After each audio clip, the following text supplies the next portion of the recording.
Salve, salve, ouvintes e ouvintes do podcast do lado esquerdo do muro. Estamos de volta, mais uma semana, eu, Marcos Gorenstein e João Miragaia. Fala aí, João, tudo na boa? Fala, Marquinhos, tudo bem? Gravando aqui de São Paulo, olha só. É isso, de São Paulo e eu gravando aqui de Modiin, a pacata Modiin. Um clima meio tenso, continuamos por aqui.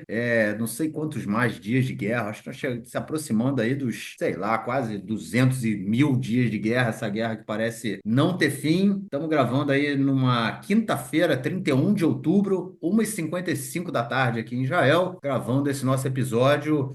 Eu ainda por aqui, João ainda por aí, e vamos que vamos. Só que antes da gente passar para o nosso primeiro bloco, só queria lembrar aos nossos ouvintes novos e aos nossos ouvintes mais antigos que a gente tem a nossa plataforma de financiamento coletivo. A gente tem aí tanto para quem mora no Brasil quanto para quem mora no exterior. Para quem mora aí no Brasil e puder ajudar a gente, quiser contribuir com o nosso podcast, o link é apoia.se/ do lado esquerdo do muro. E para quem mora no exterior, a plataforma é a Patreon e é patreon.com/ do lado esquerdo do muro. E de qualquer forma, os links estão na descrição do episódio. Para quem puder e quiser, é só clicar e colaborar conosco. É isso. Vamos então passar para o nosso primeiro bloco para tratarmos de questões da guerra esta semana. É isso, João. Vamos começando aí por Gaza, né? Cada vez a gente muda de frente. De vez em quando é Gaza, de vez em quando é o Irã, Líbano, né? Enfim, vamos começar por Gaza essa semana. A coisa continua muito feia na região norte de Gaza, principalmente porque é onde a região é a região onde os conflitos vêm se concentrando nas últimas semanas, desde que começou aí a completa evacuação da população palestina do norte de Gaza, quando começou a campanha, né? A missão, como é que chama? É a missão chamada Missão dos generais, né? Que tem como objetivo esvaziar completamente a população do norte de Gaza, através, né, de a expulsão e também através do impedimento de entrada de ajuda humanitária, fazendo com que as pessoas saiam em busca de comida e acabam deixando ali a região. A gente continua tendo batalhas intensas na região de Jebalia. A parte da população palestina continua, obviamente, fugindo, né? Apesar da mídia israelense tratar disso como as pessoas estão deixando o Jebalia, na verdade estão fugindo, porque a questão é, quem não fugir, quem não for embora, vai ser tratado como alvo legítimo pelo exército, ou seja, as pessoas estão tentando sobreviver e tanto, né, contra tiros, quanto também em busca de comida e água. Situação mais do que crítica. Essa semana a gente houve também, a gente pôde ver também vários massacres, vários bombardeios israelenses deixando dezenas de mortos do lado palestino, obviamente muitos inocentes, e a coisa continua muito, muito feia. Para além disso, comentamos aí na semana passada, a delegação israelense viajou para o Catar, depois viajou para o Egito para uma possibilidade de uma ideia, de uma conversa, de algo mais que poderia sair no cessar-fogo. No início se falou que seria um cessar-fogo breve para a troca de 4 reféns mulheres e depois se estenderia por mais 28 dias. Enfim, apresentaram algumas propostas. Ultimamente, a última notícia que a gente pôde ver foi que a gente teria até 8 reféns com vida que seriam libertados. Só que na manhã de hoje, o Hamas já falou mais uma vez que essa história não tem como andar para frente. Afinal de contas, eles continuam com a com a sua ideia de qualquer política de cessar-fogo, ela não pode ser temporária, ela tem que ser permanente, ou seja, o fim da guerra. Se Israel quer ver os reféns de volta, vivos, Israel precisa terminar a guerra. É isso, João. É Gaza. E Israel continua atolado até o pescoço e sem luz no fim do túnel. Pois é, Marquinhos, parte é mais do mesmo, parte é novidade e não grandes coisas, né? Não boas novidades. Mas, enfim, é a consequência do mais do mesmo, digamos assim, né? É curioso, né, que a gente falou sobre a situação em Jebalia na semana passada, sobre a saída dessas pessoas, sobre o risco da recolonização, né? Sobre como foram feitas as colonizações anteriores, e nem sempre é um plano do governo que é colocado em prática, às vezes elas acontecem de forma espontânea, entre muitas aspas. Os colonos, eles obviamente planejam, se preparam e o Estado simplesmente faz vista grossa ou empurra isso com a barriga para que a justiça decida, e os colonos várias vezes têm ganho de causa, ou com o passar do tempo os assentamentos são regularizados. Óbvio que em Gaza a situação é muito mais espinhosa do que abrir simplesmente um posto avançado na Cisjordânia. Eu acho que hoje parte relevante do exército israelense não está disposta ainda a aceitar os colonos em Gaza, mas essa situação pode mudar com o passar do tempo. E quando eu digo os soldados, eu não me refiro ao exército exército de maneira institucional. Acho que os soldados que ainda lutam e arriscam suas vidas em Gaza em nome de uma guerra para derrotar o Hamas, se perceberem que estão lutando pela recolonização da faixa de Gaza, isso daria uma crise tremenda dentro das Forças Armadas, dentro com os reservistas, uma vez que a maioria da população israelense é contra a recolonização da faixa de Gaza. Então, eu acho que só por isso a gente não viu isso acontecer até agora, embora não falte vontade e não faltem tentativas, mas até então o exército, as 2 vezes que houve invasões de colonos na faixa de Gaza, o exército atuou para devolvê-los ao lado esquerdo do muro, o lado direito da grade, né? Porque Gaza está na parte ocidental aqui, né? Segundo o mapa. Mas enfim, isso aconteceu até agora. Eu não sei se por quanto tempo isso vai continuar acontecendo, enfim, e essa é uma dúvida que a gente tem. Mas a remoção em Jabalia, ela está gerando repercussão internacional. O governo dos Estados Unidos se manifestou preocupado com isso. Há pedidos na ONU por intervenção em relação a isso. A ONU está considerando que essa é uma expulsão coletiva organizada a ONU, pelo menos países que deram entrada, né, fizeram petições na ONU, consideram que essa é uma expulsão coletiva da população de Jabalia, que é uma posição de limpeza étnica cometida pelo Estado de Israel, que alega o contrário, que diz que essa remoção é temporária, que essas pessoas vão ser retiradas dali somente para que a região possa ser limpada de terroristas e que futuramente elas vão poder regressar, mas todas as pessoas que tentaram regressar até agora, pelo menos enquanto o exército diz não ter terminado seu trabalho, foram impedidas de regressar até Jabalia. Enfim, a gente vive uma situação muito complicada nesse aspecto, porque na Nakba, né, na Guerra de Independência de Israel, nesse caso eu me refiro à Nakba porque eu vou me referir especificamente ao caso do êxodo palestino, ou da expulsão, ou de tudo isso junto, o cenário foi muito parecido. O exército, quando fez essa remoção, né, essa expulsão das pessoas das suas casas, a alegação era: para a guerra vocês precisam sair mulheres e crianças. E é basicamente o que está acontecendo agora em Jabalia, né? O exército separou homens de mulheres e crianças, os homens foram colocados em investigação para saber se eles tinham relação com Hamas e com outros grupos terroristas, e as mulheres, crianças e idosos foram simplesmente refugiados em outra região. É muito parecido com muitos cenários que aconteceram em 48. E os palestinos, obviamente, são traumatizados por isso, porque a maioria deles não pôde voltar, né? Então, para eles é uma situação muito, muito complicada. E a gente tem que falar também sobre a situação de Gaza, de maneira geral. A gente calcula que em Gaza, antes da guerra, a gente tinha uma população de 2.200.000 pessoas. Ninguém sabe com exatidão quantas pessoas tinham. Alguns falam em 2,5 milhões, outros falam em 1 milhão, em 1.800.000, enfim, acho que 2.200.000 é o número que mais foi falado, o número talvez seja mais preciso.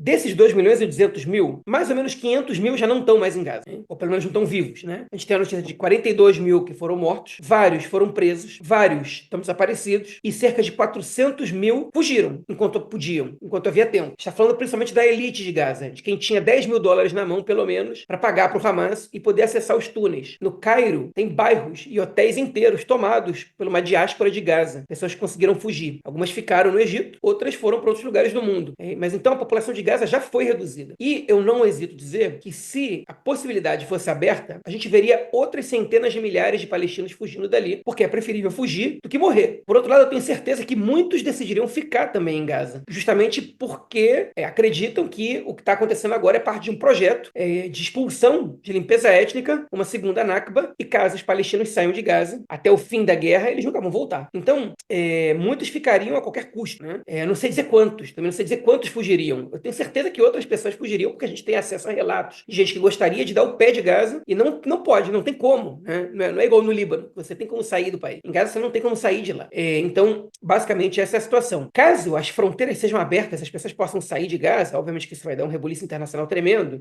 mas os planos do Ben-Gvir, ao que ele chama de imigração voluntária, eles tendem a ser muito bem sucedidos, porque ele pode não permitir que essas pessoas regressem. E essas pessoas também podem não querer regressar depois de determinado tempo, porque por que eu vou voltar para um território turbulento desse, onde minha vida é ameaçada constantemente, se eu posso viver num país um pouco mais normal, né? Enfim, e dar para meus filhos a possibilidade de não viver no meio dessa miséria e dessa insegurança tremenda que a gente viveu em Gaza nos últimos 20 anos ou mais. Então é um cenário que ele é preocupante, especialmente para os palestinos, obviamente, e ele é um cenário que está aberto ao retrocesso da reconstrução de colônias israelenses, e é uma coisa que muito me preocupa. Eu gostaria de ser confiante de que isso não vai acontecer, mas eu acho que caso esse confronto em Gaza ele não tenha um cessar-fogo nos próximos meses, a gente vai acabar vendo pelo menos tentativas consistentes de construção de colônias lá, com grandes possibilidades delas se estabilizarem e começarem a brigar pela sua regularização, que é uma coisa que pode demorar anos. Mas enquanto elas brigam pela legalização,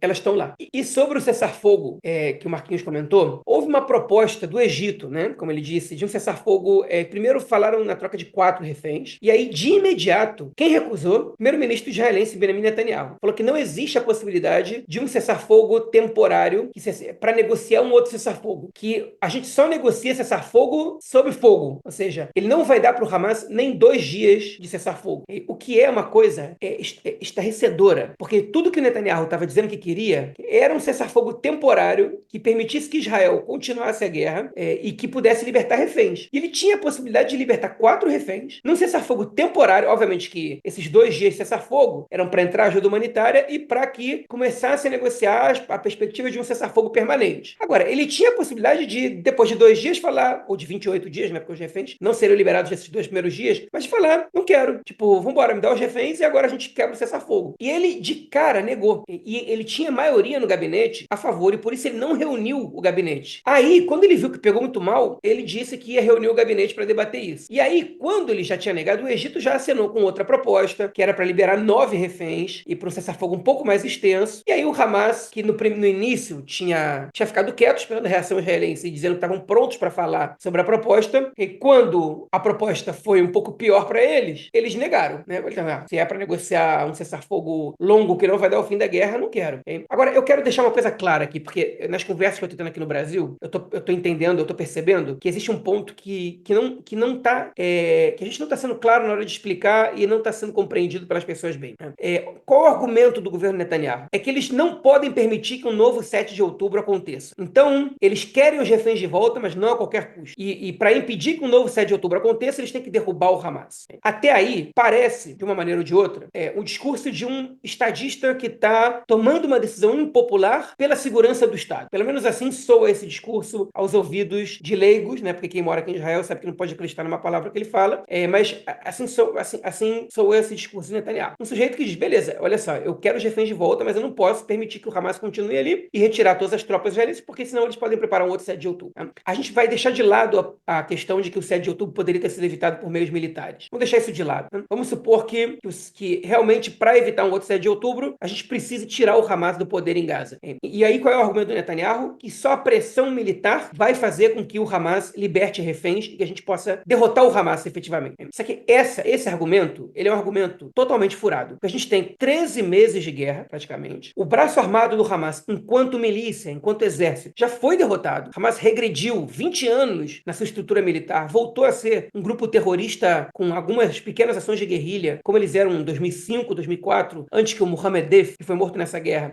tivesse modernizado e transformado o Hamas efetivamente numa milícia militarizada. E nesse aspecto, o exército já fez a sua parte. A única coisa que, de fato, preocuparia o Hamas é a possibilidade de perder o poder em Gaza. E para o Hamas perder o poder em Gaza, não vai ser o exército que vai tomar a atitude definitiva, que vai ser quem vai, de fato, consolidar a queda do Hamas. Porque em 13 meses, foram 15 mil membros do braço armado do Hamas mortos. O Hamas tinha 40 mil. Para matar os outros 25 mil, quanto tempo vai demorar? Se a gente seguir nessa mesma toada. Né? E se contando que no início da guerra, as coisas são muito mais intensas que agora. Então, vai demorar o quê? Mais 2 anos, 3 anos? E aí você vai matar até o último combatente do Hamas. Vamos supor. E o Hamas acaba? O Hamas tem outros 100 e tantos mil membros do braço político e não sei quantos milhares, centenas de milhares de funcionários do governo de Gaza ligados ao Hamas, de uma maneira ou de outra, não necessariamente ideologicamente comprometidos, mas não tem acabar com o Hamas por meios militares. O que preocupa o Hamas é uma alternativa ao poder deles em Gaza. É que outro grupo seja colocado no poder em Gaza, no lugar deles. E, obviamente, quando isso vem de fora, a sociedade local nem sempre aceita. Por isso que esse grupo tem que ser um grupo legítimo perante os olhos dos palestinos. E isso é a última coisa que o governo Netanyahu vai fazer. Porque ele não quer legitimar o controle palestino em Gaza, até porque, para ele colocar um grupo moderado, ele vai ter que negociar com esse grupo moderado. Ele vai ter que reconhecer que esse grupo é legítimo. Então, o Hamas está muito confortável na posição de cessar fogo, porque eles sabem que eles não correm perigo. não existe uma alternativa ao poder em Gaza.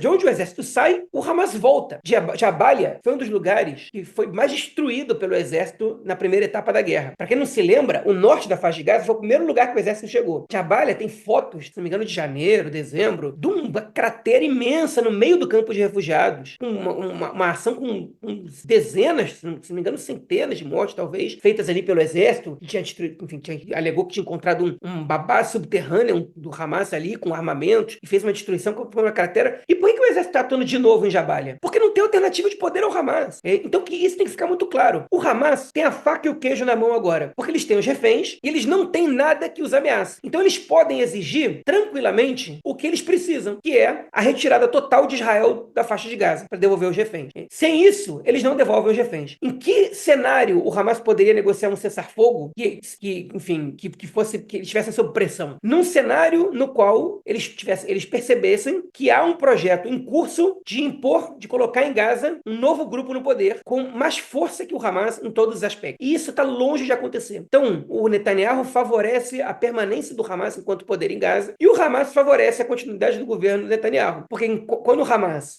mantém os reféns, enquanto o Hamas existir, o Netanyahu vai dizer que o objetivo é destruir o Hamas. E esse círculo vicioso, ele vai permanecer, obviamente, até um dos dois lados cair. O Hamas não vai cair, porque para o Hamas cair, Israel precisa dar um passo. O Netanyahu até pode cair, mas a gente está cada vez mais longe disso e isso é sendo o próximo bloco. Vou fazer alguns comentários em cima do que você colocou agora, dessa realidade, né? Que hoje também eu estava ouvindo no rádio, pela manhã, um general da reserva, e ele falando sobre o que está acontecendo no Líbano, né? A gente vai já comentar sobre a questão no Líbano, mas ele ligou diretamente a questão do Líbano em Gaza e nos permite entender o que está acontecendo, todo esse projeto, missão, não é missão, a operação, né? Eu falei quando eu fiz a apresentação, eu falei missão dos generais, né? Mas não é missão dos generais, a operação dos generais é o nome dessa operação da limpeza do norte de Gaza aí, né?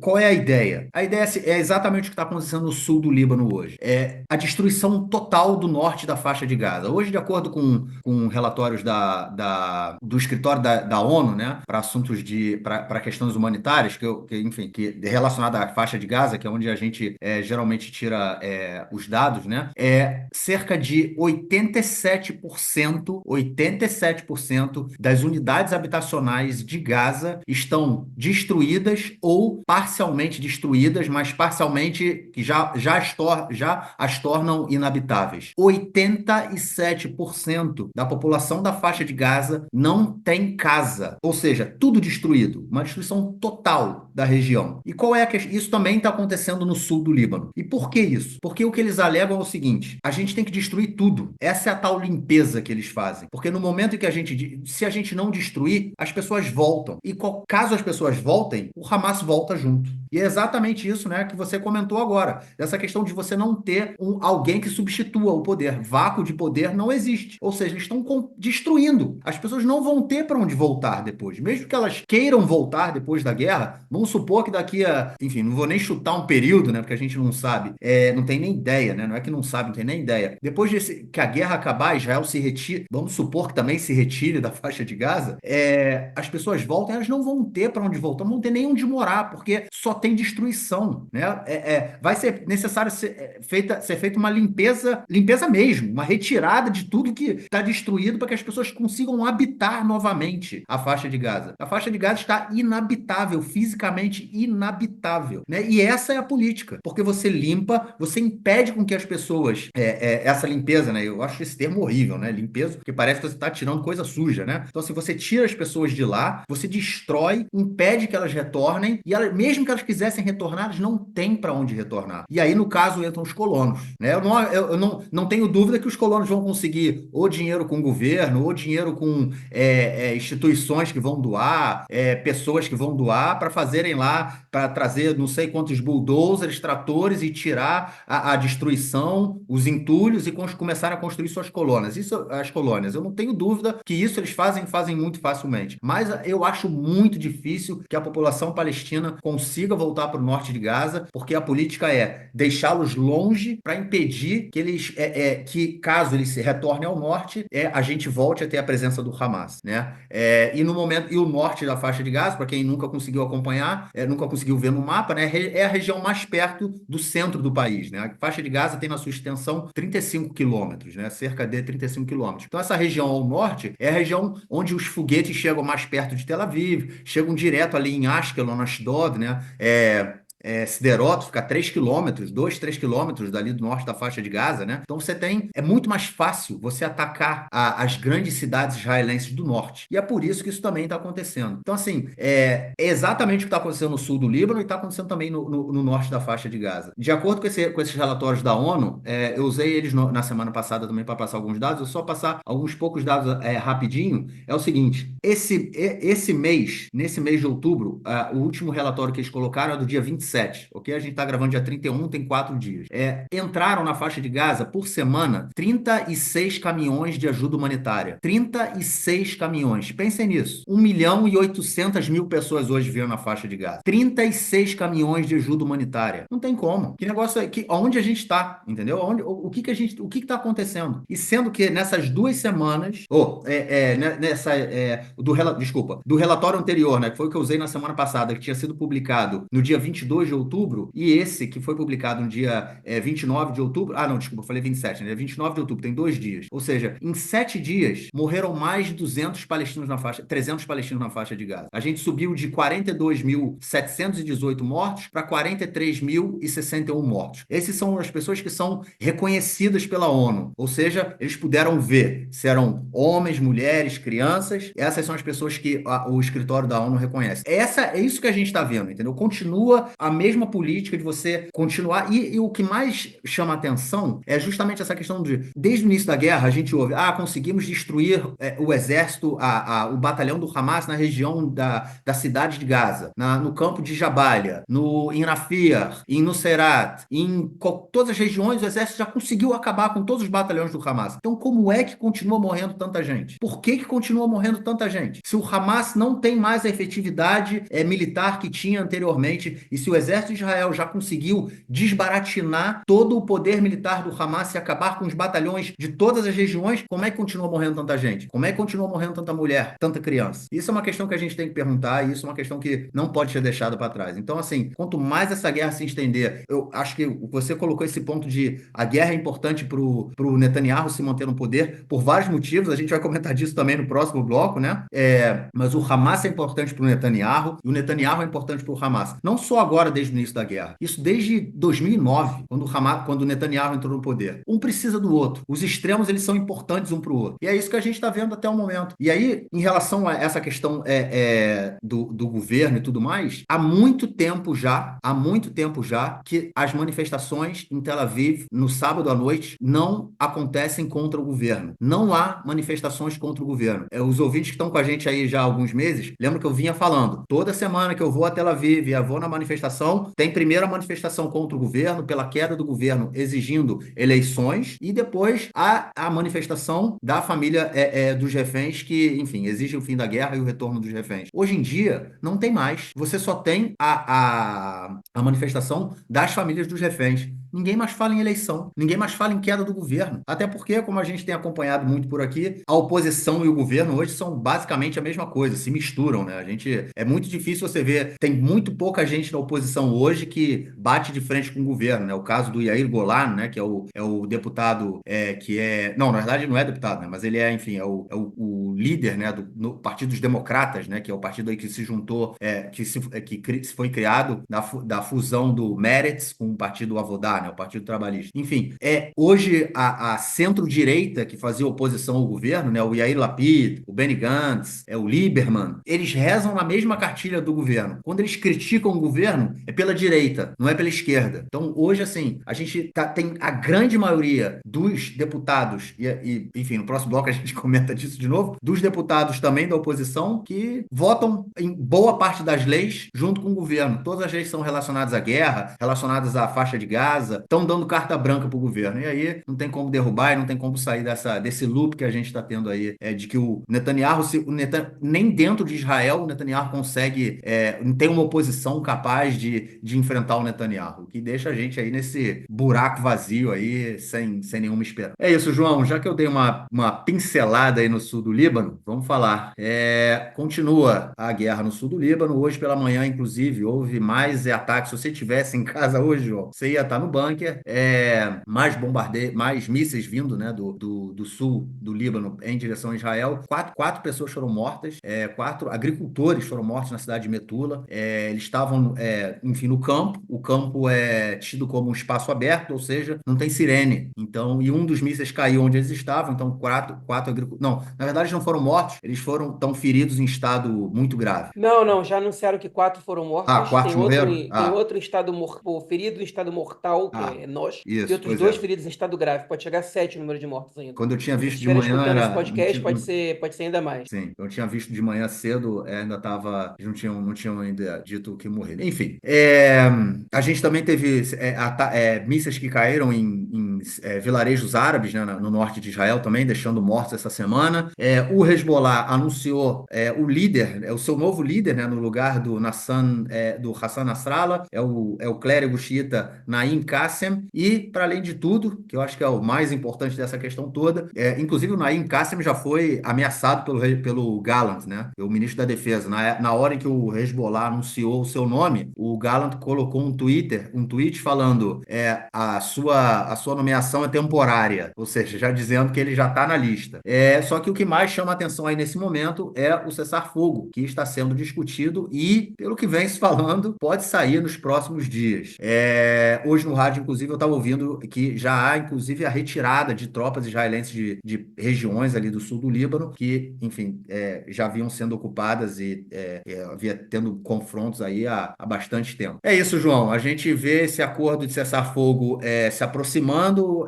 Aparentemente, a resolução 1701 da ONU, que prevê que o exército libanês atue na região ali ao sul do rio Litani, ela volta, né? Tanto o exército libanês quanto as forças internacionais da Unifil, ela volta a estar em questão.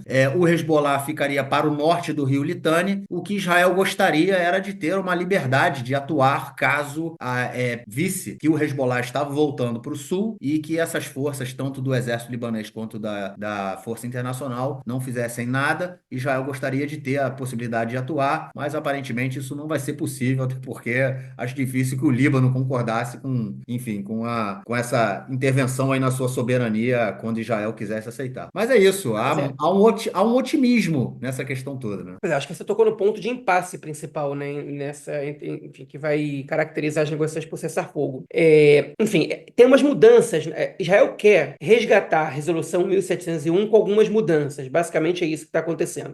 Mas antes de tudo, eu só queria comentar uma coisa, Marquinhos. Não é só no sul do Líbano que está acontecendo essas tensões. Essa semana ficou marcada, eu acho que você deve ter visto isso, por uma ação muito assim, de evacuação da população libanesa da região do Vale da Beca, que é a fronteira entre o Líbano e a Síria, mais ou menos, a região oriental do Líbano. E Milhares de causou um pessoas tumulto fugindo. generalizado, porque as pessoas ficaram É. desesperadas, porque de repente saiu no rádio uma mensagem do porta-voz do exército de Israel em árabe, dizendo que era melhor a população sair dali. Eu ficaria desesperado numa situação dessa. Eu meteria o pé rapidinho e não pensaria 2 vezes. E óbvio que isso causa colapso, trânsito pra cacete, tipo, tudo que vocês podem imaginar de ruim aconteceu ali. Ainda não houve um ataque intenso do exército israelense ali, mas aparentemente vai haver.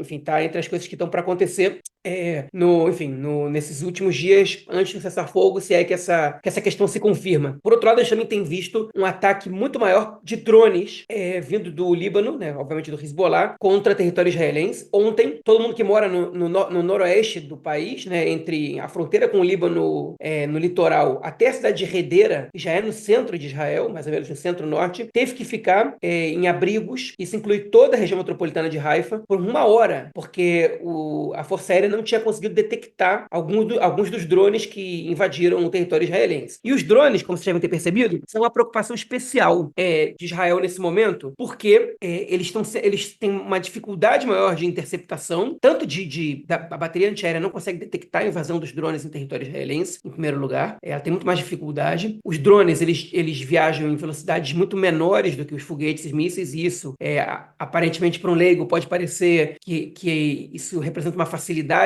para a bateria antiaérea, mas é justamente o contrário, porque a interceptação de veículos que trajetam em velocidades reduzidas é muito mais difícil, você não pode usar os métodos convencionais, você precisa abater os drones com aviões e helicópteros que estão no ar, praticamente. São drones de cerca de 1 metro de comprimento, então você não pode usar um foguete do domo de ferro, do Iron Dome, que pato brasileiro, para poder destruir os drones, você não pode. Os métodos convencionais não servem. E muitas vezes, dependendo da topografia, a fronteira de Israel com o Líbano, ela é marcada por montanhas ou do céu encoberto, especialmente o que vai acontecer agora nessa estação do ano, dificulta muito a percepção da entrada desses drones em território israelense, e eles estão tendo um sucesso relativo em conseguir realizar alguns desses ataques. No caso, o que aconteceu hoje em Metula foi um foguete, mas os drones têm preocupado muito mais do que os foguetes, uma vez que a gente tem tecnologia para interceptação de foguetes muito mais avançada e muito mais precisa que para os drones. Vai ser uma tarefa árdua do governo israelense, do exército israelense, da indústria bélica israelense, desenvolver um sistema de proteção contra ataques de drones que vão ser cada vez mais comuns nessa região, acho que em todo o mundo, né? A guerra entre a Rússia e a Ucrânia também tem se caracterizado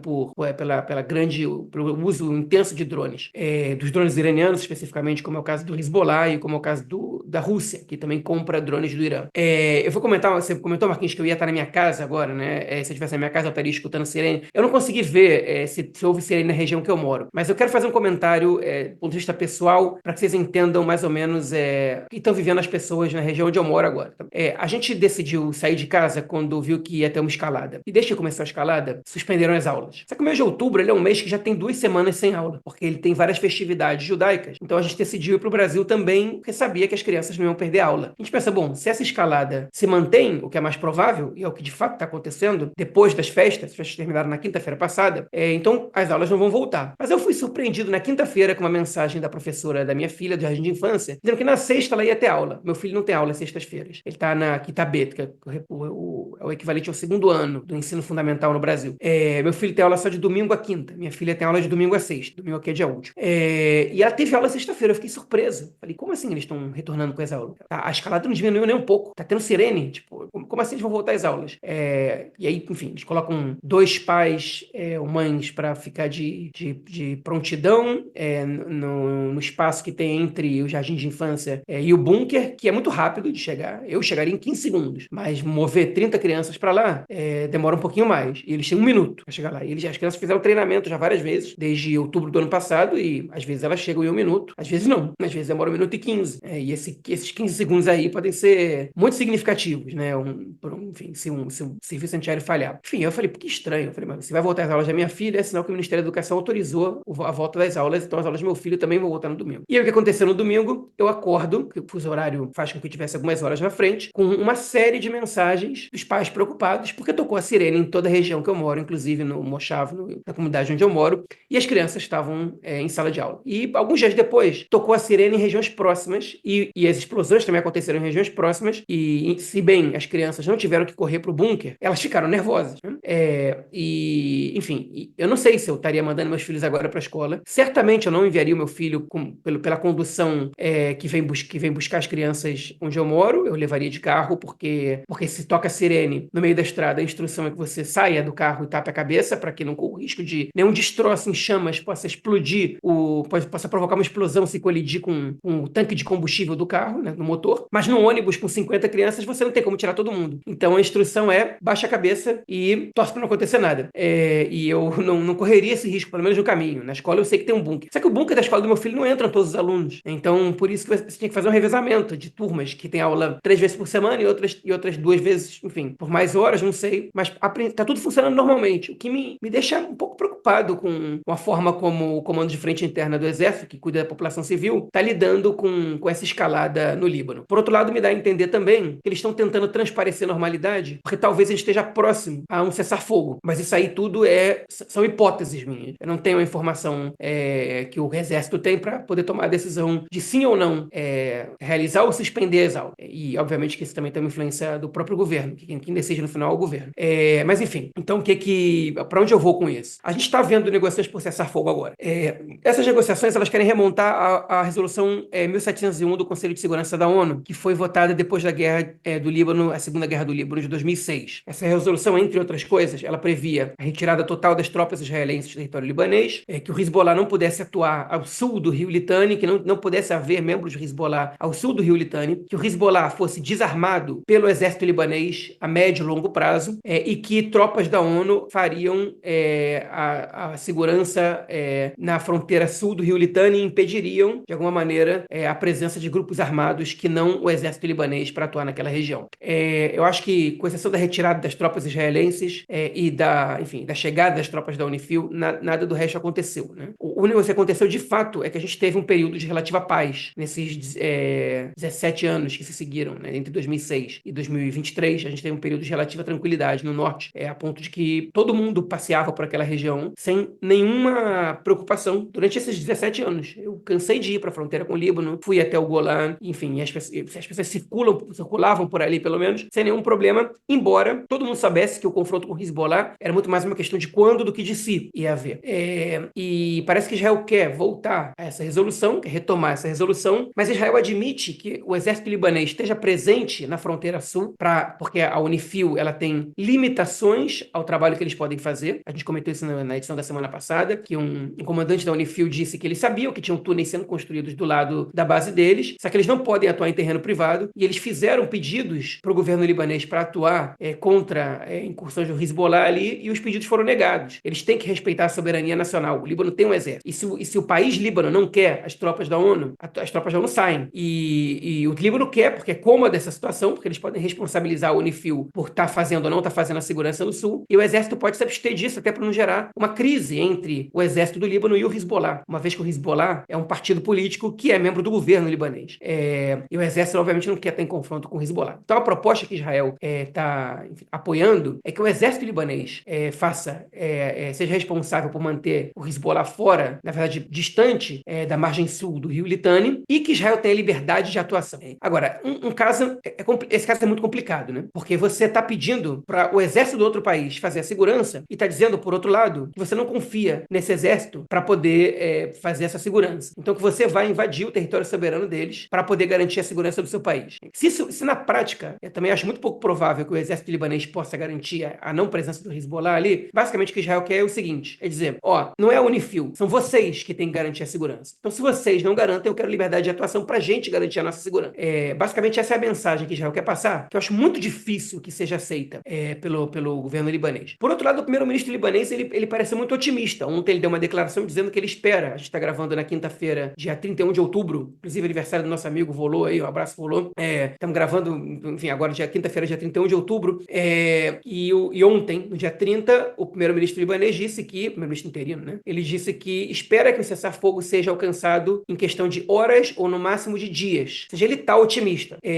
Agora, vamos ver se faltou combinar com os iranianos esse cessar-fogo, porque o governo libanês, ele não está nem aí para Gaza. Ele quer dissociar, ele quer separar o cessar-fogo entre o Hezbollah e Israel da guerra em Gaza. E Israel, o governo israelense também quer separar a questão do Líbano da guerra em Gaza. Só que o Irã e o Hezbollah não querem. E aí o Naim Qassam, que é o novo líder do Hezbollah, que era um sujeito burocrático, inclusive era um dos líderes do braço político do Hezbollah, mas não tem a presença, não tem o carisma, não tem a liderança do Nasrallah, mas foi quem sobrou. Ele deu um discurso dizendo que não vai separar a luta do Hezbollah da luta em Gaza. Então, eu acho pouco provável que a gente veja um cessar-fogo real entre Israel e o Hezbollah agora em dias, ou até em questão de poucos meses, porque o confronto em Gaza só vai acabar quando o governo israelense cair. É praticamente a única possibilidade. Inclusive, contar até uma curiosidade, o Naim Qassam estava fazendo um discurso e o sistema caiu. E parece que Israel fez um ataque cyber para fazer cair o discurso dele, a transmissão televisiva do discurso dele. Mas enfim, retornando à questão do cessar-fogo. O que eu acho que pode acontecer? Eu acho que pode acontecer um cenário de desescalada. Isso quer dizer o quê? Que não vai ter cessar-fogo, mas o confronto vai voltar a ser entre os limites anteriores a 1º de agosto, que vai ficar naqueles 5 quilômetros da fronteira, pelo menos no lado israelense, um pouco ali para cima do Líbano. Israel alega já ter destruído mais da metade do armamento do Hezbollah. Israel executou toda a liderança do Hezbollah, inclusive muitos membros do segundo escalão também, que estavam assumindo ou na expectativa de assumir as posições do primeiro escalão. Não há muito mais que Israel possa fazer nesse confronto com o Hezbollah, e a gente pode ver um cenário de desescalada e uma meia resolução sendo colocada em prática, mas eu acho difícil que o Hezbollah enfim, assine um armistício, de fato, total com Israel nesse momento. Inclusive pelas informações que a gente tem sobre o Irã, né, que a gente vai falar já na próxima notícia. Então, eu não acredito que a gente vai ver um cessar-fogo real, mas a gente vai ver uma melhora significativa da situação. Até porque isso interessa a Israel. Israel precisa retornar à normalidade. E aí eu digo uma coisa, enfim, por informações que eu tive de conversa com pessoas em Israel, né? Eu escutei de soldados que estão servindo no Líbano, que começaram a ser liberados nesses últimos dias, né, reservistas, que acabou já. Vão voltar para casa e não vão ser chamados mais. A gente já fez o que tinha que fazer aqui. Então, assim, o próprio exército está recuando da operação terrestre no Líbano. Isso não quer dizer que acabou. Ainda vai ter, especialmente no Vale da Beca, pelo que a gente está vendo pelas informações que estão saindo no próprio Líbano. Se a população está sendo evacuada, é porque o exército vai atacar ali. Mas, em determinadas regiões, o exército já está recuando e a informação que o próprio exército está repassando para os soldados é que essas pessoas não vão voltar a ser convocadas para atuar na fronteira norte, ou seja, no Líbano. Então, eu acredito que a gente vai ver esse ambiente de desescalada e eu não estou comentando aqui como wishful thinking. Eu gostaria muito, eu vou voltar para casa no dia 11 de novembro, dia 12 eu estou chegando de volta, eu gostaria muito de chegar num cenário mais estável para mim, para os meus filhos, para minha família, poder voltar para minha casa, onde eu já não moro tem mais de um mês. Mas, enfim, eu acho que realmente isso vai ser possível, porque isso representa os desejos de praticamente todos os atores envolvidos e os que não têm esse desejo, eu acho que eles entendem que eles não têm força para impor uma realidade como essa por muito mais tempo. É isso, o governo também precisa dar uma resposta, né? Colocar alguma situação aí pro pessoal do norte, como você, né? E o pessoal também que está mais ao norte. Os caras também já estão fora de casa. A gente tem cerca de 70 mil, né, refugiados israelenses do norte que estão pelo país, enfim. Eles querem voltar para casa e eu acho que a assinatura de algum cessar-fogo nesse sentido, ela pode fazer com que pelo menos parte deles aceite voltar. Obviamente já tem alguns que estão vivendo em outras regiões, né? Já decidiram que o norte não é um lugar possível, né? Que eles possam morar, nem no futuro, nem com cessar-fogo, nem com nada. Mas acredito que boa parte das pessoas, né, que tem casa e tudo mais, voltem lá para a região. E o governo precisa. Eu acho que essa vai ser vai ser uma vitória aí que o governo vai poder apresentar, né? Além das vitórias militares aí, como você falou, né? Da destruição aí, da morte, da eliminação de toda a liderança do Hezbollah, como também fez com o Hamas, eles vão poder apresentar e falar, ó, resolvemos a questão no norte, vamos aí para outra questão. Bom, é isso. Vamos então para a nossa próxima frente, para o Irã. É isso, João. Parece que não tem fim esse negócio, né? Semana passada a gente teve o ataque israelense ao Irã, né? Em resposta àquele ataque que houve lá no dia 1º de outubro, há um mês atrás, parece que foi há 300 anos atrás, não foi somente há um mês. A gente teve o ataque israelense em retaliação. Foram 3 ondas de ataque. A primeira onda, ela teve como objetivo destruir o sistema de defesa iraniano, né? O sistema de defesa aéreo, mísseis, radares e tudo mais, para que a segunda e terceira ondas pudessem entrar e fazer a destruição de fábricas de mísseis e drones, enfim, o que Israel tinha decidido, junto com os Estados Unidos, que seriam os alvos a serem atacados naquele momento. E é isso, João. A gente, em primeiro momento, logo depois do ataque, inclusive, né, a gente tinha recebido a notícia de que o Irã tinha informado que não revidaria o ataque israelense, que os danos eram mínimos, não revidaria o ataque, enfim, tinha acabado tudo por ali, só que aparentemente, pelo menos a gente viu aí nos últimos dias, saindo na CNN, o Irã falando que sim, vai retaliar, sim, atacará novamente Israel, e isso antes da eleição americana da próxima terça-feira, dia 5 de novembro. É isso, cara. Mais um round?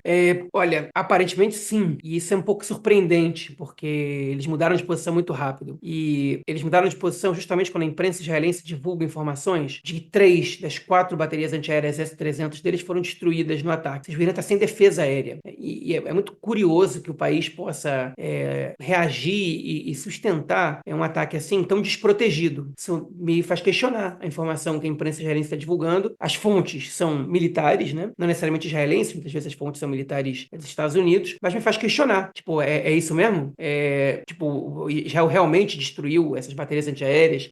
O Irã realmente está vulnerável a ataques israelenses? Porque eles sabem se eles estão vulneráveis ou não. Eles sabem que realizar determinados ataques são complicados. Então, fazer isso agora tão rápido, eu também fico me perguntando por que eles querem fazer esse ataque antes das eleições dos Estados Unidos? O objetivo é influenciar? Mas quem ganha com o ataque iraniano contra Israel agora? Eles querem a eleição do Trump? Tipo, isso faz algum sentido para você que o Irã queira que o Trump seja eleito? Pode até ser que queiram, porque o Trump divulgou alguma maneira, ele meio que estava se afastando das questões envolvendo o Oriente Médio, né, a participação dos Estados Unidos nesses confrontos externos. Ele estava muito mais conectado em questões internas, mas, por outro lado, o Trump executou o Soleimani, que era o general da Força Al-Quds, né? Então, eu não sei, eu tô um pouco atordoado com essa informação que saiu na CNN sobre esse ataque do Irã ainda antes das eleições dos Estados Unidos. E não porque eu tô preocupado, porque eu não tô aí, né? Se eu tivesse aí, eu estaria mais preocupado comigo, mas as eleições são na terça-feira, eu volto depois só. E então, agora, a minha dúvida é efetivamente em relação a, pô, se você tá aí, você e outras 10 milhões de pessoas estão aí, né? E 10 milhões sem contar a população da Jordânia, que Preocupado também comigo, foi porra. vítima em abril. Pois é, exatamente, preocupado com o resto das pessoas, mas assim, e dos palestinos, que outros são outras, da Cisjordânia, são outras 3 milhões de pessoas, e que estão bem no meio do caminho também, né? Da outra vez, o único morto foi um palestino, né? Antes foi um jordaniano, então assim, tem umas 20 milhões de pessoas aí que podem ser potencialmente alvos desse ataque iraniano. Obviamente que as chances de atingir a população civil, se for semelhante aos ataques passados, não são tão altas assim, mas existem. Mas agora eu estou um pouco atordoado com essa informação, eu estou achando muito curioso. Isso veio da CNN, a gente viu declarações dos líderes iranianos, especialmente do Ayatollah Khamenei, dizendo que Israel vai pagar pelo que fez, mas uma coisa é dizer que Israel vai pagar pelo que fez, outra coisa é dar uma data para uma retaliação. Isso enfim, eu não sei, Marquinhos, sabe o quê? Eu quero esperar para ver, porque eu não estou aceitando, eu não estou processando essa informação ainda. Eu estou achando que não pode ser que Israel realizou um ataque relativamente cuidadoso, né, para não expor de maneira visual a destruição que esse ataque causou no Irã, para que o regime possa se defender, enfim, e atacar Israel como um ataque fraco. Inclusive, muita gente nas redes sociais veio comentar minhas postagens dizendo que ataque ridículo, que não sei, antes de saber qualquer informação sobre o ataque, né? Não sei quais são as fontes dessas pessoas. Eu não sabia quase nenhuma informação e as pessoas já estão dizendo, já estão chamando o ataque de uma coisa ou outra. Saiu foto de satélite essa semana mostrando destruição de algumas bases militares do Irã, e eu vendo as fotos de satélite eu não faço a menor ideia do que aquilo significa, porque uma destruição de uma, não sei, de uma estrutura, a gente não sabe o que tem dentro, né? E a gente nunca vai saber, porque o exército iraniano nunca vai contar. Eles não vão tornar isso público, como o exército israelense não torna isso público. Então, a gente não vai ter como saber exatamente o tamanho da destruição. Israel alega que destruiu fábricas de peças para construção de mísseis balísticos e de retenção de combustíveis, e um campo de treinamento para armas nucleares, né? De experimentos para armas nucleares, além das baterias antiaéreas. É verdade isso? Eu acho que provavelmente esses foram os alvos. Agora, o sucesso da operação é relativo, a gente não tem como saber. Até porque, entre nós, é impossível que o Irã não tenha seus arsenais de armas e suas fábricas em lugares muito protegidos, né? Em bunkers subterrâneos, que não é qualquer disparo de míssil que vai destruir o arsenal deles, né? Israel não fez um disparo do tamanho do que fez contra o bunker onde estava o Nasrallah, que soltaram 90 toneladas de explosivos para destruir 5 prédios, 6 prédios, sei lá, e matar 300 pessoas, e entre eles o Nasrallah. Não foi assim, foram disparos pontuais, não foi uma quantidade dessas. Mas aqui em Israel já se trata o ataque contra o Irã da maior operação da Força Aérea da história do país, e uma das maiores do mundo, inclusive superando a operação da Guerra dos 6 Dias. Foi quando Israel destruiu a Força Aérea egípcia em espaço de horas, depois destruiu a Força Aérea Síria, a Força Aérea da Jordânia e algumas bases no Iraque, né? Eu acho que essa comparação, ela me soa um pouco bizarra, porque pode ser que tenha até usado mais aviões agora, tenha sido mais complexa, mas em termos de resultado eu acho que é incomparável, né? E você tem que medir as proporções, mas enfim, tecnicamente falando, foi uma operação muito complexa e muito grande, com mais de 100 caças envolvidos, mas a gente nunca vai saber o tamanho da destruição. E eu acho que esse foi um ponto positivo desse ataque israelense, que é o fato de que o regime iraniano pode apresentar esse ataque como um ataque que falhou. Então, se eles podem apresentar isso, por que eles vão revidar? Olha, o regime sionista não consegue fazer nenhum dano contra a gente. Eles poderiam dizer isso. E eles vão continuar. Eles têm interesse, assim, em se meter num confronto, em arriscar um confronto de largo alcance com Israel? Eu não acredito. Eu espero não quebrar a cara, mas eu não acredito. E é por isso que eu suspeito muito dessa informação, desse ataque iraniano até as eleições dos Estados Unidos, a menos que seja alguma coisa pontual, muito pouco significativa, por exemplo, um ataque contra algum líder israelense em algum lugar, um ataque fora de Israel, enfim, contra uma missão israelense, uma base do Mossad no Iraque, ataque, esse tipo de coisa, aí eu acredito. Agora, um ataque direto contra a soberania territorial israelense me surpreenderia, apesar de eu já ter acesso à informação que me diz que isso vai acontecer. Eu ainda prefiro esperar para ver. Quer pagar pra ver porque tu não tá aí. Se tu tivesse aqui, eu não pago não pra ver. Eu não quero ver nada não, pô. Eu tô pagando pra frente, eu quero esperar pra ver, é diferente. Antes tu Eu quero falou esperar pegar pra pra ver. ver. Mas Mas você é não tem, isso, você não não. tem alternativa. Tu vai ter que esperar pra ver que nem eu, Vou entendeu? ter que A esperar, não tem diferença é que, a jeito. diferença é que você pode estar cagado de medo ou você pode estar mais tranquilo porque você não tá no meio do furacão. Que é o meu caso. Mas eu tô, obviamente que eu tô apreensivo, né? Pô, tenho amigos, tenho família, tem um monte de coisa em Israel, mas assim, obviamente quando você não tá lá, pelo menos os teus filhos, você sabe que vão estar sãos e salvos, né?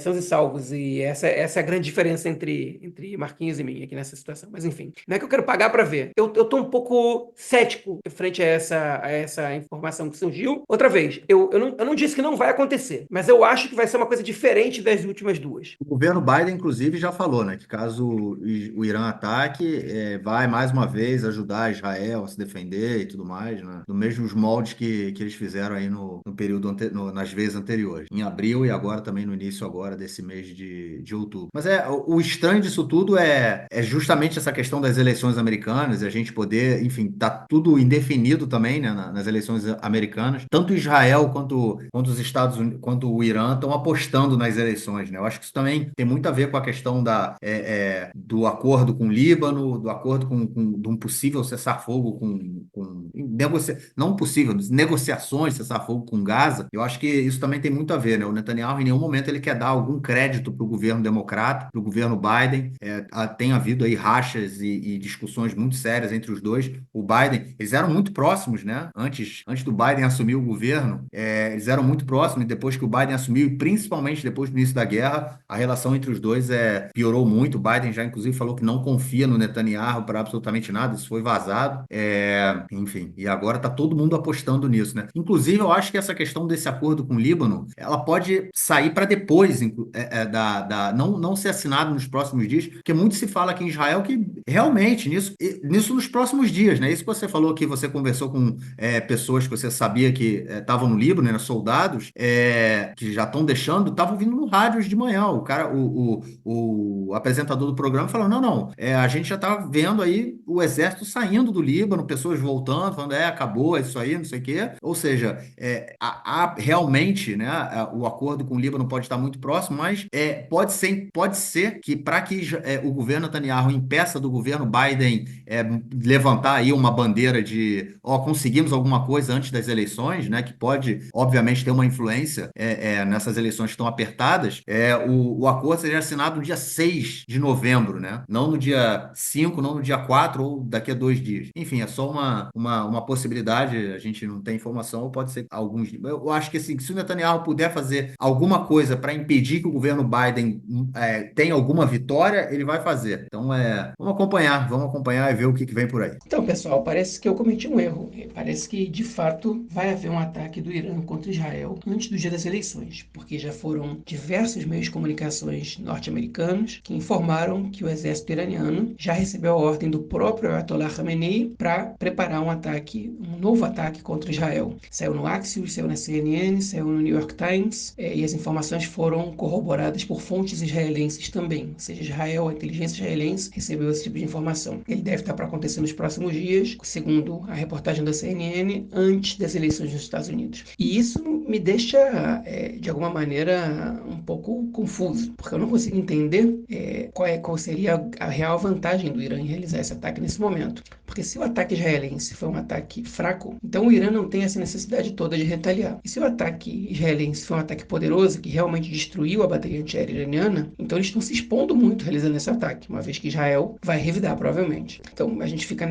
em todo esse mistério, ainda pensando também, eu com meus borbotões, um ataque do Irã nesse momento, antes das eleições dos Estados Unidos, favoreceria muito mais a candidatura do Trump do que da Kamala Harris, uma vez que mostraria que o Partido Democrata não consegue evitar essas manifestações de força do Irã contra um aliado dos Estados Unidos, que é o Estado de Israel. Então tudo isso me parece muito, muito fora de lógica enfim, muito sem sentido. Obviamente, algum sentido tem, que a demonstração de força do regime iraniano é um deles. Existe uma lógica por trás disso, mas custo a aceitar, de entender essa situação. Para mim, tá, enfim, não me fecha, como se diz em espanhol. Enfim, então a gente vai esperar agora para ver o que vai acontecer e também a gente tem que ver como vai ser feito esse ataque. Mas aparentemente vai ser um novo ataque com mísseis saindo do território iraniano e atacando o território soberano israelense. Tomara que possa passar mais uma vez sem mortos ou pelo menos com o mínimo de danos possível. É isso, João. Vamos deixar de falar de guerra e passar para o nosso próximo bloco, que eu acho que nesse caso está pior do que as notícias da guerra. É isso, gente. Por que que eu terminei dessa forma? Porque simplesmente o parlamento voltou, é isso. A gente ficou aí com um período do parlamento em recesso, meses, né, do parlamento em recesso, e as coisas estavam mais calmas, estavam mais tranquilas. A gente, enfim, não me entendam mal, né? Mais calma, apesar da guerra, apesar disso tudo, coisas estavam mais calmas, porque o parlamento voltou e piorou tudo absurdamente. Porque agora a gente não tem só a preocupação da guerra, em todas essas frentes que a gente comentou, sem falar no que anda acontecendo na Cisjordânia, que é basicamente a mesma fotografia que a gente tinha da semana passada. Quem quiser estar lá, a gente comentei disso na semana passada. A gente agora tem também a frente interna. É isso mesmo. O parlamento voltou, os deputados voltaram e voltou junto a destruição, a tentativa de destruição do que sobrou da chamada democracia israelense. Por que que eu estou falando isso? Vou comentar aí agora um pacotão de leis que o governo ou aprovou ou já apresentou e vai ser aprovada, tende a ser aprovada no próximo período, que são as seguintes leis. Voltaram aí a todo vapor, né?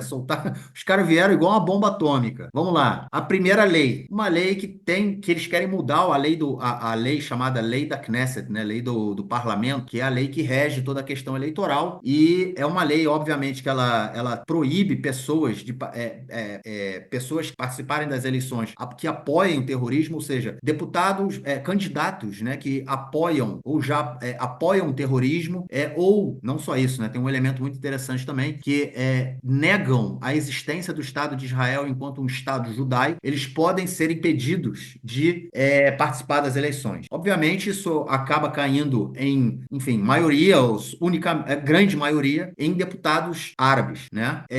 A questão que eles querem mudar é a questão do apoiadores de terrorismo. Por quê? Porque quando um candidato apresenta a sua candidatura e algum deputado quer que ela seja cancelada, isso é levado para uma comissão do parlamento. A comissão do parlamento, em geral, ela cancela a candidatura, o candidato, ele entra com um apelo no Supremo Tribunal e o Supremo Tribunal, ele avalia a questão. E como é que o Supremo Tribunal avalia a questão? Caso o deputado já tenha em algum momento falado alguma coisa apoiando o terrorismo, algum ato terrorista, alguma coisa, ou dizendo que o Estado de Israel, questionando esse caráter judaico do Estado de Israel, como dizer que o Estado de Israel deve ser um Estado para todos os seus cidadãos, né?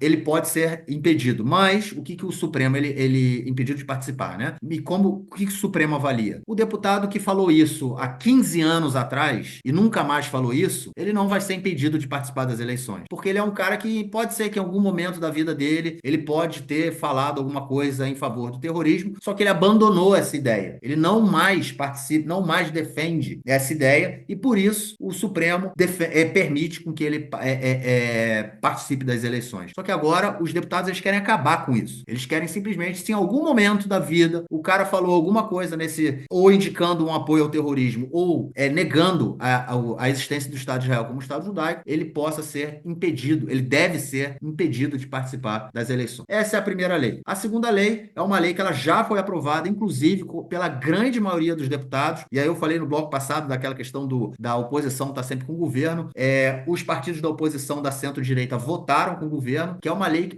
proíbe que a UNRWA, a organização da agência da ONU, né, de assuntos para refugiados na faixa de Gaza e na Cisjordânia, continue atuando dentro das fronteiras de Israel, né, e aí tem uma questão muito complicada, que é o que são as fronteiras de Israel, mas enfim, o parlamento aprovou que essa organização da ONU ela não pode atuar dentro de Israel. Uma outra lei é a lei do Ibope, vamos dizer assim, né, a lei do rating, né? Ou seja, há empresas privadas que elas avaliam, elas fazem aí o Ibope, né? Qual o índice como é que chama isso? De pessoas assistindo, né? A televisão, de audiência, né? O índice de audiência de cada programa, de cada canal de televisão. Só que o governo agora quer ter o controle dessa informação e essa informação ela chega a detalhes de o que cada cidadão está assistindo, ou seja, eles podem saber o que eu estou assistindo na minha casa, principalmente nessa era aí da televisão digital, ou seja, o governo quer ter o controle dessa informação. Uma outra lei, que é uma lei que visa aí dar uma pancada, né, no partido, na campanha, principalmente da Kamala Harris, que é uma lei que proíbe que países construam consulados em Jerusalém, né, Oriental, né, que pela grande maioria, tirando Estados Unidos, Guatemala, eu esqueci, eu acho que tem Costa Rica, se eu não me engano, tem mais um ou dois países que veem, né, Jerusalém Oriental como território israelense, um território que foi anexado ilegalmente por Israel. Então agora a lei impede com que países, né, abram consulados palestinos em Jerusalém Oriental, ou seja, consulados que visam atender a população palestina em Jerusalém Oriental, e uma lei que visa aí basicamente acabar reduzir, vamos dizer assim, o papel da conselheira jurídica do governo, que é hoje quem acaba colocando os maiores empecilhos em todas as atrocidades jurídicas que essa coalizão quer passar por aí. A famosa Galit Barbiara, né? A gente sempre fala dela, acho que todo episódio a gente acaba falando dela. O que o governo quer é tirar as funções do cargo dela para que ela ou o próximo, enfim, as próximas pessoas que sejam indicadas para esse cargo tenham mais um papel de colaborador do governo do que como enfim, uma pessoa possa ser crítica ao que o governo venha fazer. É isso, João, eu não sei, enfim, é complicado, o governo volta a todo vapor, como eu falei no início, com o objetivo de destruir o que ainda está de pé. Os caras voltaram a toda, Marquinhos, porque eles têm mais força do que antes, né? Eles têm agora 68 cadeiras. 68 cadeiras genuinamente da direita reacionária e não tem vergonha nenhuma de fazer o que queriam fazer antes, uma vez que eles se sentem confortáveis, pelo menos de ponto de vista numericamente parlamentar. Ninguém pode parar o governo, nem algumas abstenções da própria coalizão são suficientes, uma vez que a oposição toda junta só consegue chegar agora a 52 cadeiras. Então eles estão usando e abusando dessa ampla maioria que eles conseguiram construir agora para poder fazer o que eles têm vontade e colocar o dedo na cara de todo mundo, justamente no momento que está todo mundo olhando para a guerra no Líbano, para a guerra em Gaza, para o confronto com o Irã, e um pouco menos, lamentavelmente, para a questão dos reféns. Então, isso explica muita coisa. Guido Ansar deu um ânimo para esse governo, ainda que ele diga que vai votar contra isso ou aquilo, ele deu uma injeção de ânimo nesse governo, de estabilidade, para essa catástrofe ambulante que a gente vê, que eles não tinham antes, né? Eu não vou comentar tudo isso, você explicou praticamente todas essas leis que eles estão tentando aprovar. Eu vou comentar agora só dois pontos em específico, né? Eu quero comentar a lei da UNRWA, que é um problema gigantesco para Israel, não só do ponto de vista diplomático, mas também para que Gaza e a Cisjordânia sejam funcionais. A UNRWA é uma organização da ONU que fornece aos palestinos, que é responsável por fornecer aos palestinos, em especial aos refugiados, os refugiados são cerca de 60, 70% da população palestina, é responsável por ceder para eles grande parte dos direitos sociais dessa população. A UNRWA tem escolas, a UNRWA tem postos de saúde, a UNRWA tem uma série de organizações de distribuição de alimentos e de remédios, enfim, e é uma organização financiada pela Constituição das Nações Unidas, ou seja, por outros países, por dinheiro estrangeiro, e é o braço da ONU nos territórios palestinos, inclusive que surgiu por uma demanda de Israel, né? A UNRWA foi criada justamente porque Israel queria que os refugiados palestinos eles tivessem um status diferente dos outros refugiados do mundo. Hoje, então, se vocês veem alguém reclamando que só os palestinos têm isso foi na verdade, foi uma demanda israelense, justamente porque eles não queriam receber esses refugiados de volta. Mas, enfim, o fato é que a gente sabe que 99% dos funcionários da UNRWA, eles são palestinos, eles não são um estrangeiro que vai para Gaza, para Cisjordânia, para fazer o trabalho. A UNRWA tem milhares de funcionários na faixa de Gaza, na Cisjordânia. E evidentemente que na faixa de Gaza, na Cisjordânia também, mas principalmente na faixa de Gaza, alguns deles vão ser ligados ao Hamas. Porque, primeiro, porque o Hamas é governo, e a UNRWA não pode funcionar sem cooperar com o governo. Então, eles estão aí há anos, há décadas, né, funcionando em acordo com o governo. Você não tem como ignorar. Que nem você esperar que qualquer ONG que fornece para a população serviços básicos vá funcionar sem entrar em contato com o poder do lugar, né? E isso pode ser tanto o Estado em si, como um poder paralelo. No Brasil, as pessoas conhecem muito bem que às vezes, para fazer uma ação social numa favela, você precisa da autorização do dono do morro, né? Que pode ser o traficante, pode ser o miliciano. Enfim, e isso no Rio era muito comum, e eu acredito que em outros lugares também. Ou seja, você precisa cooperar para que as coisas funcionem. E aí, entre essa cooperação, você tem aquela que é necessária para que a UNRWA funcione e aquela que o funcionário da UNRWA, ele, ao mesmo tempo, ele é da UNRWA e ele é do Hamas. E outros estavam envolvidos, inclusive, no 7 de outubro, porque a UNRWA tem dezenas de milhares de funcionários e, obviamente, alguns ali vão ser do Hamas. Tipo, então, eu não estou aqui dizendo a UNRWA está perfeita e é tudo natural. Primeiro, é tudo natural. Dentro desse contexto de ocupação, não tinha como imaginar um cenário diferente desse. Ainda mais quando 99% dos trabalhadores da UNRWA são palestinos. É óbvio que vai ter gente ligada ao Hamas. O Hamas tem uma força significativa na sociedade palestina, especialmente em Gaza. E agora, se Israel acha que a UNRWA é o problema, então a gente tem que estabelecer quem vai fazer essa função. Porque a faixa de Gaza e a Cisjordânia tem o status de territórios ocupados. Ah, mas Israel já não ocupa Gaza desde 2005. Não, formalmente é um território ocupado. E o bloqueio e a não independência da região configuram essa classificação, esse status legal. E mesmo que, mas é território em disputa, não. Pela lei internacional é território ocupado. E o Estado de Israel não contesta. Não contesta. Então vamos começar por isso. Contesta em Jerusalém Oriental só e nas colinas do Golã. Aí Israel anexou, a comunidade internacional não reconhece. E aí você tem Israel na verdade ignora o que a comunidade internacional diz, mas o resto, a faixa de Gaza, por exemplo, Israel não contesta, do ponto de vista legal. Então, se você vai proibir a UNRWA de fazer esse trabalho, você precisa ter uma alternativa. E a lei, ela não proíbe a UNRWA de existir. Ela só proíbe a UNRWA, ela só limita burocraticamente as ações da UNRWA. Por exemplo, a UNRWA não pode usar bancos israelenses, ela não pode ter não pode ter escritórios em território soberano israelense. E, por exemplo, Israel considera Jerusalém Oriental o território soberano israelense. E a UNRWA tem diversos escritórios ali, porque Jerusalém Oriental tem uma população de refugiados palestinos. E a UNRWA tem que trabalhar com os refugiados palestinos de Jerusalém Oriental. Então, aí em Jerusalém Oriental, a UNRWA não pode trabalhar. A gente tem a proibição de setores governamentais de Israel e de organizações públicas de trabalhar em conjunto com a UNRWA, e aí você dificulta ONGs de direitos humanos, se dificulta que a UNRWA facilite questões burocráticas, por exemplo, entrada e saída de pessoas que vão fazer um trabalho em determinadas regiões. Você praticamente torna a UNRWA disfuncional, né? Eles vão ter que fazer malabarismo para existir, e se continuarem existindo, vai ser de um jeito muito precário, justamente numa ocasião de guerra, sem que você estabeleça nenhuma alternativa. E alguns analistas estão sendo categóricos e um pouco mais pessimistas, estão dizendo que quem não morreu na guerra agora vai morrer de fome, porque se a UNRWA não puder trabalhar, as pessoas não vão ter o que comer. Até porque a UNRWA é quem, por exemplo, distribui a ajuda humanitária na faixa de Gaza, né? E quem vai fazer isso? O exército israelense? Para acontecer o que aconteceu na massacre na farinha, no norte de Gaza, há uns meses atrás, com mais de 100 mortos brigando por comida ali, porque o exército israelense não sabe fazer esse trabalho e também não tem interesse em fazer essa função de distribuição de alimento. Ou você vai dar para o Hamas fazer isso? É isso que Israel quer? Fortalecer ainda mais o Hamas na faixa de Gaza? Enfim, então é uma medida terrível. Essa votação não foi aprovada em terceira leitura ainda. Ou seja, ela não está para entrar em vigor. Ela precisa passar ainda por 2 votações no parlamento para entrar em vigor. E além de tudo isso, essa decisão do parlamento, ela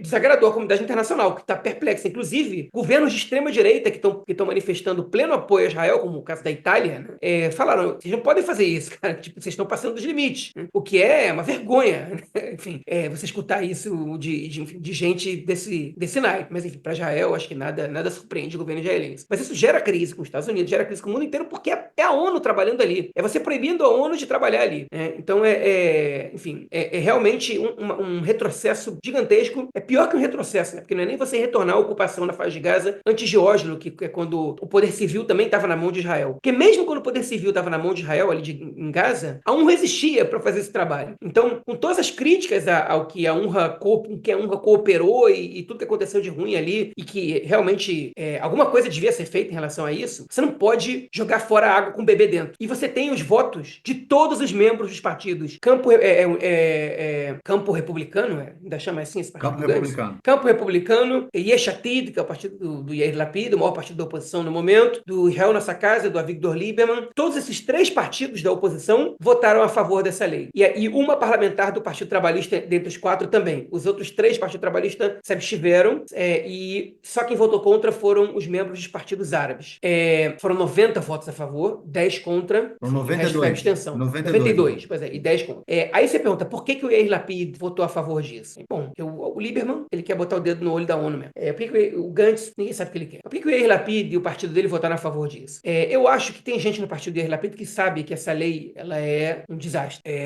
Eu não acho, não acho que eles são pessoas de esquerda, nem pessoas em quem eu votaria jamais em eleições, mas assim, eu acho que eles entendem, boa parte, pelo menos do partido dele, não todo mundo, a boa parte, mas a maioria entenda que essa lei é um desastre. Só que votar contra essa lei jogaria eles aos leões, porque eles iam ser chamados de apoiadores de terrorismo, porque o governo conseguiu transformar a UNRWA em Israel em organização terrorista. Inclusive, uma das propostas de lei queria declarar que a UNRWA era uma organização terrorista. E aí essa lei não foi votada, era de um parlamentar do Likud. Essa lei não foi levada à votação porque juridicamente isso ia ter um problema, isso é um problema. Agora, eles queriam declarar que uma agência da ONU era uma organização terrorista. Olha o nível que os caras chegaram. Mas não precisa dessa lei, porque se você apoiar, se você votar a favor disso, eles vão te chamar de apoiador de terrorismo. E eu acho que a esquerda, ela tem que comprar essas brigas e votar contra e falar, tipo, e bater de frente. Agora, o Yair Lapid não é esquerda. E se ele quer sustentar a posição dele, Benny Gantz, mesma coisa, ele foi jogado numa emboscada nesse ponto. É vergonhoso que ele tenha votado a favor dessa lei. É vergonhoso, porque as consequências são lamentáveis.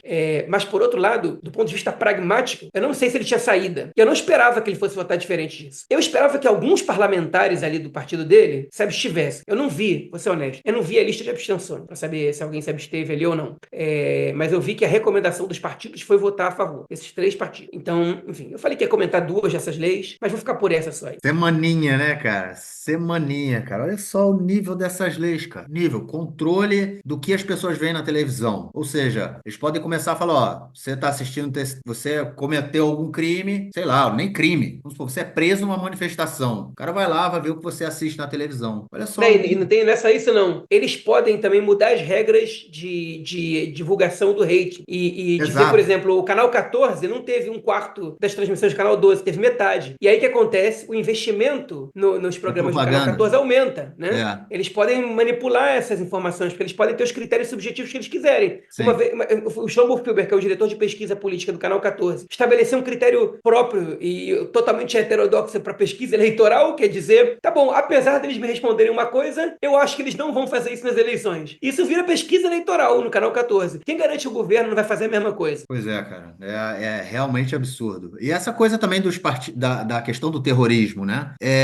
Aí eu tenho uma pergunta a fazer. Inclusive essa lei a aprovação a mudança que eles querem fazer prevê retroativamente. Vem cá, o Ben-Gvir, que tem ou tinha, né? Disse que tirou. Tinha foto do Rabino Kahane, que foi inclusive proibido de participar da eleição por ser racista. Ele também vai ser O proibido? partido dele foi declarado racista e posto na ilegalidade. Exatamente. E a vez que o Ben-Gvir foi condenado por apoio ao terrorismo foi porque ele estava colando adesivos do partido do Kahane, do CAF. Exato. O Smotrich, que já foi preso também em 2005 com litros e litros de combustível no período que Israel estava retirando as colônias da faixa de Gaza. Ele vai ser impedido de participar também por terrorismo. A Miri Regev, que é a ministra dos Transportes, que já falou que os refugiados sudaneses são um câncer na sociedade israelense, ela vai ser proibida por racismo de participar das eleições? Ou vão ser só os cidadãos árabes de Israel que, vamos dizer, como o partido Balad, que defende que Israel deve ser um Estado, o caráter do Estado de Israel não deve ser judaico, deve ser um Estado para todos os seus cidadãos. Vai ser o único partido a ser proibido de participar, né? Curioso vai ser o que vem pela frente, caso essa lei seja realmente, a mudança na lei seja realmente aprovada. É isso. Vamos para a próxima, João. Vamos para a próxima, porque essa pelo menos dá para a gente dar um suspiro, né? Vamos dizer assim. Não muito, mas um suspiro. A conselheira jurídica do governo, essa mesma aí que eu comentei que querem mudar, acabar com o papel dela, e agora vocês vão entender mais o motivo porque querem acabar com a função dela, ou reduzir a função dela muito.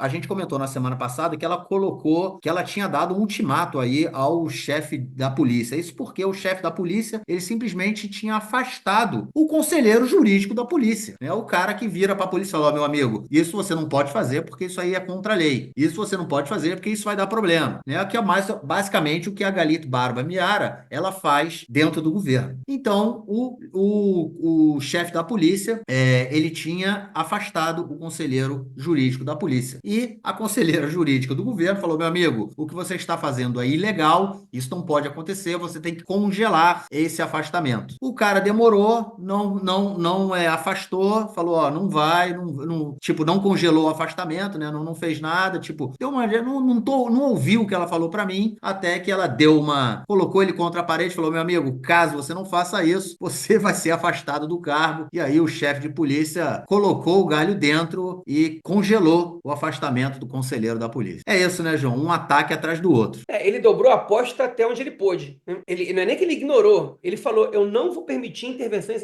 externas na polícia, o comandante-geral. E sabe por que, ele afastou o conselheiro-geral da polícia? Porque o cara, ele na verdade considerou, ele se recusou a emitir uma moção contra o afastamento de um oficial que jogou uma bomba de efeito moral contra manifestantes sem nenhuma razão. E aí, por essa posição, o comandante da polícia, amigão do Ben-Gvir, decidiu tirar o cara. E ela falou: peraí, você não pode fazer isso? Ele falou: posso sim, vou fazer o que eu quiser. Ela falou: não, você não pode, você vai congelar esse negócio aí, a gente vai debater, porque eu quero ver se legalmente você tem algum argumento para afastá-lo. E ele falou: não, mas eu não permito aqui intervenção externa, ele vai ser afastado. Aí ela virou e falou assim: meu amigo, você não entendeu, isso é contra a lei. Se você fizer isso, a gente vai ter que tomar uma atitude contra você. Em outras palavras, significa: você vai perder o seu cargo. E aí ele botou o galho dentro, botou o rabo entre as pernas, a expressão que vocês queiram usar, recuou, arregou e reconduziu o conselheiro jurídico da polícia ao seu cargo. Mas isso não é uma derrota, porque isso estava projetado. Eles queriam ver até onde a conselheira jurídica do governo ia. Eles querem desgastar a imagem dela o máximo possível, tanto quanto eles puderem. Eles querem cansar a conselheira jurídica do governo, eles querem colocar a conselheira jurídica do governo frequentemente contra decisões do governo, para que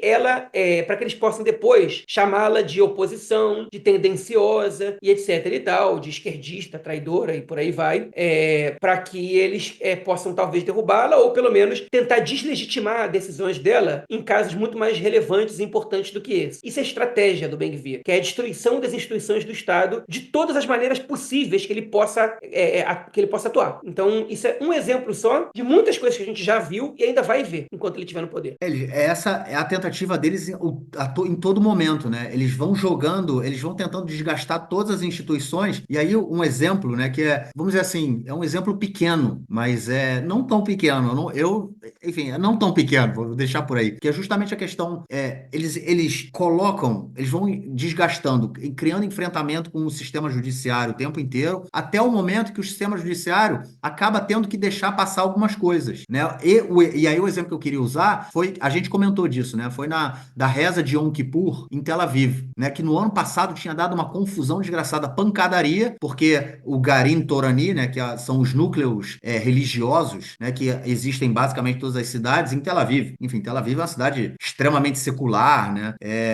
Enfim, onde funciona, basicamente, boa parte da cidade funciona no Shabat, as pessoas não são próximas à religião, boa parte delas. Então, o que eles fizeram no Yom Kippur do ano passado? No meio da praça pública, eles queriam fazer uma reza de Yom Kippur, né, o dia do perdão, onde mulheres e homens estavam separados, ficariam separados. Isso deu confusão. Falaram, não, em Tel Aviv, vocês não vão fazer isso. Esse ano, eles entraram com pedido, com processo, com apelo, apelação no Supremo Tribunal de Justiça, pedindo para que isso fosse aceito. E apesar da lei municipal de Tel Aviv impedir a separação de homens e mulheres em eventos religiosos, o Supremo Tribunal de Justiça, ele permitiu, né? Ou seja, ele passou por cima da lei municipal de Tel Aviv. Ele tem esse poder, ele passou por cima, ou seja, ele teve que colocar o galho dentro em algum momento, teve que abrir as pernas em algum momento, né? Ele não podia, ele resolveu que essa era uma briga que ele não ia comprar, né? Ou seja, para tentar diminuir um pouco esse desgaste. Então, esses caras vão tentando desgastar o tempo tempo inteiro as instituições do Estado, e são as instituições que ainda tentam manter esses mínimos elementos da democracia, né, liberal que a gente vê aqui em Israel. E, mais uma vez, esse ataque aí a Galit Barba Miara e toda essa questão que envolvendo aí o chefe de polícia, que tentou até o último momento, enfim, desobedecê-la e passar por cima do que ela tinha falado. É isso. Teremos emoções pela frente, o João. Emoções, porque a gente, hoje, pela manhã, a gente teve uma reunião do gabinete do governo que vai discutir o orçamento, né? Que discutiu o orçamento. Na verdade, é um orçamento que vem cheio de cortes, um orçamento que vem cheio aí de problemas, cortes em diversas áreas, né? Em diversos ministérios, deixando todo mundo insatisfeito, aumento de impostos e tudo mais, mas é um orçamento que, caso seja aprovado, vai garantir o governo Netanyahu até o seu final, pelo menos. O orçamento é um dos elementos que pode derrubar o governo e não será derrubado caso ele seja aprovado hoje. Ou seja, outras coisas poderão derrubar o governo, mas não o orçamento. E aí, se a gente tiver esse governo Netanyahu até o final de 2026, daqui a 2 anos, a coisa vai ficar meio não, né? Vai ficar muito feia, né? Vai, pois é, eu quero comentar, eu vou fazer um apanhado desse dilema de agora, porque a gente tinha duas questões que geravam um impasse, uma tensão no governo. E essa semana, aparentemente, o Netanyahu conseguiu avançar para que essas tensões, esses impasses, deixassem de representar uma ameaça à continuidade do seu governo. Acho que a entrada do Gideon Sa'ar é muito significativa, mas não só. Acho que a gente vai ter aí a gente tem aí alguns componentes que também são relevantes. Quem escuta a gente há pelo menos 3 meses sabe que os ultra-ortodoxos colocaram um ultimato para o governo, que é o seguinte: antes do orçamento, vocês vão ter que aprovar a lei que isenta os jovens ultra-ortodoxos do serviço militar. E a preocupação principal dos ultra-ortodoxos não é que eles sejam que eles comecem a ser coagidos a servir, porque eles simplesmente não estão se apresentando e não está alterando a configuração de 900 tzavei gius, que são convocações, só 48 foram atendidas, né? É um número muito, muito baixo. E até agora não tem consequência prática nenhuma para quem não é atendido. A contrapartida é que a conselheira jurídica do governo, vou refrescar a memória de quem já escuta a gente e trazer isso para quem começa a escutar a gente há pouco tempo, ela estabeleceu uma condição, porque não existe lei que isenta os ortodoxos de servir o exército. Existiam manobras políticas. E a justiça já determinou que uma lei deveria regularizar essa situação tem tempo. A única lei que existe é a lei que condiciona todo mundo ao serviço militar obrigatório. E aí, no momento que a guerra explodiu, que ficou clara a necessidade de mais combatentes para defender as fronteiras, para que não haja um novo 7 de outubro, e no momento que tem soldados morrendo no Líbano e em Gaza, é muito feio para o governo e a sociedade israelense como um todo, inclusive a base do governo em sua maioria, estão bastante descontentes com a insistência dos ultra-ortodoxos e intransigente, né, no caso, de conseguir liberação do exército para os seus jovens, quando todo mundo está arriscando suas vidas para defender o Estado. E o papo de que cada um tem a sua função, vocês servem ao exército, a gente estuda a Torá, não está colando, mas muito aqui em Israel não. Então, só que eles não desistiram. Eles querem essa liberação. Só que o Netanyahu sabe que aprovar essa lei nesse momento é praticamente impossível. Ele não tem maioria para isso. No seu próprio governo, ele tem parlamentares que se opõem radicalmente a votar a favor de uma lei que dê isenção ao serviço militar para parte da população. Eles sabem que isso é extremamente impopular e depois o Likud é um partido democrático internamente que vai ter primárias e parte dos eleitores vão cobrar de determinados deputados essa posição e eles têm medo do seu futuro político, de não ser eleito nas primárias do partido. Então, o Netanyahu sabe que para isso ele não tem maioria. E a conselheira jurídica do governo, uma vez que a lei não foi colocada e a justiça tinha dado um prazo que não foi cumprido, ela disse o seguinte: até que essas pessoas não se alistem, a gente vai estabelecer sanções que não são exatamente sanções, são cortes. Ou seja, nenhuma academia rabínica, ou seja, yeshiva em hebraico, que tem alunos em idade de serviço militar que são, no momento, desertores, ou seja, que não estão servindo o exército, pode receber orçamento do governo. E isso vai ser votado no orçamento agora, né? Tipo, que vai ser primeiro levado à votação agora e tem que ser aprovado até março. E assim, o governo não pode incluir orçamento para as academias rabínicas no próximo plano de orçamento. E a segunda questão, que foi mais impactante, é que existe uma lei em Israel, perdão, não existe uma lei, existe uma política pública no país. As creches até 3 anos, elas são privadas. Mas o Ministério do Bem-Estar Social, e o Ministério da Indústria e Comércio, né, eles dão subsídios para famílias que têm salários baixos. Mas eles colocam como pré-condição que o pai e a mãe trabalhem. Se um dos dois não trabalha, esse subsídio não existe. Minha filha estudou numa creche dessas, que era ligada à organização Naamat, e a gente tinha um desconto pequeno, né? Mas a gente tinha um desconto, já era mais barato que o normal, a gente tinha um pequeno desconto. Depois a gente perdeu esse desconto, que eles julgaram, eles não tinham orçamento para dar pra gente, julgaram que outras famílias precisavam mais. Isso acontece com famílias seculares, mas a grande maioria dos subsídios está nas creches para famílias de ultra-ortodoxos.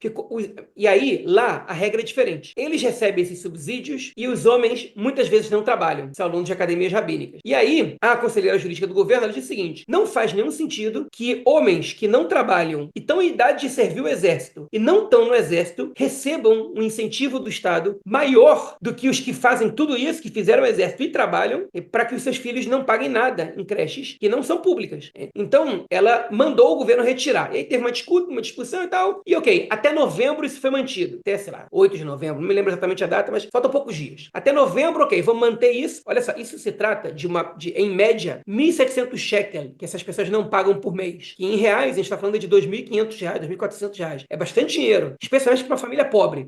É bastante dinheiro, que é o tamanho do desconto. Então, essa é a preocupação número 1, porque a gente tem cerca de 50 mil pessoas que seriam diretamente afetadas, 50 mil famílias, perdão, diretamente afetadas por essa... Não 50 mil famílias, 50 mil pessoas que serão diretamente afetadas por por esse corte nesses subsídios. Pessoas que passem fome por isso, né? O que é até cruel quando a gente pensa nesse aspecto. Enfim, crianças, elas precisam estar em estruturas escolares. O que é bizarro é que Israel não ofereça uma educação pública e gratuita para crianças até 3 anos. Mas, enfim, dentro do contexto atual, é injusto que só esse setor receba esse subsídio. E a conselheira jurídica do governo falou: é verdade, tem que cortar esse negócio aí. Isso pode botar pressão para que eles comecem a se alistar. E eles estão desesperados. Os ortodoxos estão desesperados com isso. E aí eles deram um ultimato. E resolvendo a lei do serviço militar, se eles estão isentos de serviço militar, então você não pode estabelecer sanções a essa população, porque eles têm uma prerrogativa. Estudantes de academias rabínicas não servem ao exército. Você tem uma prerrogativa legal. Isso aqui é difícil demais você aprovar uma lei dessa, não só porque você não tem maioria, mas também porque é uma lei que a Suprema Corte provavelmente vai vetar, porque ela fere o princípio de igualdade, que é uma lei básica, e é difícil que uma lei dessas consiga se encaixar nos princípios constitucionais da lei básica de igualdade. Então, nesse contexto, a gente voltou do recesso com os ultra-ortodoxos dizendo o seguinte: é isso ou nada. Bota esse negócio para jogo agora.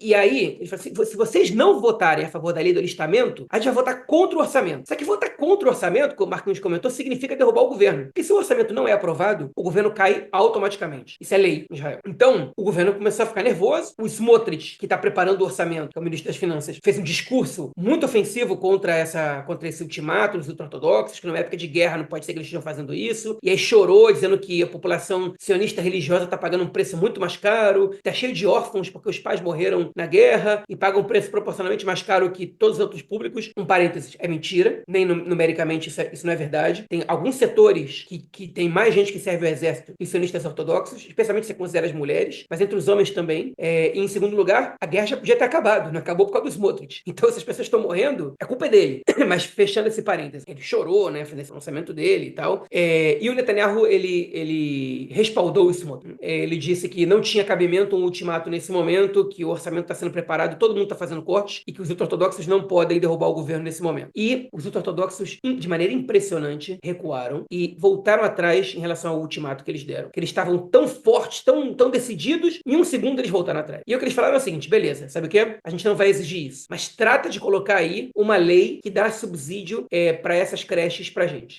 Dá um jeito, a gente precisa desse dinheiro. Isso aí a gente tem que resolver agora, pra já. Em 2 semanas eu quero essa lei aprovada. E é nisso que tá a discussão. Só que essa lei também é complicada. E aí eu vou entrar... O Smotrich, ele apresentou o projeto de orçamento dele. E o orçamento de 2023, perdão, de 2024, ele teve um déficit de 8%. Ou seja, ele foi projetado para que os gastos fossem, sei lá, 700, vamos supor, 1 bilhão, não foi menos, e os gastos foram de 1 bilhão e 80 milhões. Ou seja, ele teve um déficit muito alto no orçamento. É bastante alto. Isso aumenta a dívida, isso é problemático, e o governo sabe que 2025 vai ser pior, né? A gente vai continuar em momento de guerra. Então, o governo precisa diminuir o déficit. Ele sabe que vai ser um orçamento deficitário, né? Para vocês terem uma ideia, o orçamento de 2022, que o governo de 2023 recebeu, foi um orçamento superavitário. Um dinheiro que sobrou, eles deram aumento para os professores. E o orçamento de 2023, enfim, ele já foi deficitário, mas por conta da guerra que começou no final do ano, mas aí, enfim, ele não foi consertado, o dinheiro foi repassado por meio da Comissão de Finanças, principalmente, e de planos emergenciais, e aí para 2025 eles estão preparando o orçamento, calculando um déficit de 4%, ou seja, a gente vai acumular dívida, isso é um fato. E nesses momentos, o que se recomenda na cartilha liberal é austeridade. O que significa austeridade? Corte de gastos e aumento na arrecadação. O que significa, em outras palavras, aumento nos impostos, né? Não tem, enfim, outra maneira de aumentar a arrecadação muito mais clara do que aumentar impostos. O governo se recusa a aumentar impostos. Eles vão aumentar o imposto de valor agregado, que é o MAM, é o imposto sobre qualquer consumo que você tem de serviços ou de bens. Eles vão aumentar em 1%, a gente comentou isso aqui em algumas edições, que na verdade o nosso ouvinte Eduardo Ravê mostrou que isso significa um aumento de 6%, né? Porque ele aumenta de 17 para 18, parece 1%, mas proporcionalmente aumento de 6% dentro do MAM. Mas, além disso, o Smotrich apresentou agora um pré-projeto que ainda não foi debatido com os ministros, nem com a Histadrut Avdim, que é a central sindical, porque tudo que envolve salários de trabalhadores tem que ser debatido, tem que ser acordado com a central sindical, caso contrário eles podem protestar, fazer greve e travar tudo, né? Mas o orçamento dele, só para vocês terem uma ideia, ele está propondo o seguinte, tá? 400 milhões de cortes na educação, especialmente na educação superior. No Ministério dos Transportes, 700 milhões de cortes. Tá? Isso não é tudo para o mesmo ano, em alguns anos a partir de agora, mas já entrando em 2025. 700 milhões de shekel de corte em vários projetos, especialmente no desenvolvimento de novas estradas e novos trens na periferia. 133 milhões de corte são só para 2025 na educação superior, por exemplo. Além disso, a gente tem 275 milhões de cortes no Ministério da Saúde, 100 milhões de cortes no Ministério de Distribuição de Água e Esgoto, da infraestrutura, que obviamente vai afetar principalmente as cidades mais pobres, 20 milhões de shekel no corte de orçamento para desenvolvimento da Galileia e do Negev, ou seja, das regiões periféricas do país, 270 milhões de shekel no orçamento da indústria do comércio e da indústria e comércio, que é especificamente em investimento em tecnologia, na indústria tecnológica, 200 milhões de corte no Ministério da Agricultura, 100 milhões de shekel de corte no Ministério do Bem-Estar Social, que é, por exemplo, quem cuida de todos os programas de pós-trauma das pessoas mais pobres do país, no Ministério da Arevahá, como dizem em hebraico, e 180 milhões de shekel nos orçamentos dos ministérios do Esporte e Cultura e do Meio Ambiente. Esses são os cortes que os ministérios agora vão sofrer se esse orçamento for aprovado, tal qual o Smotrich apresentou. É óbvio que ele vai ter mudanças, ele não passou por discussões, por debates entre os ministérios, com a Histadrut.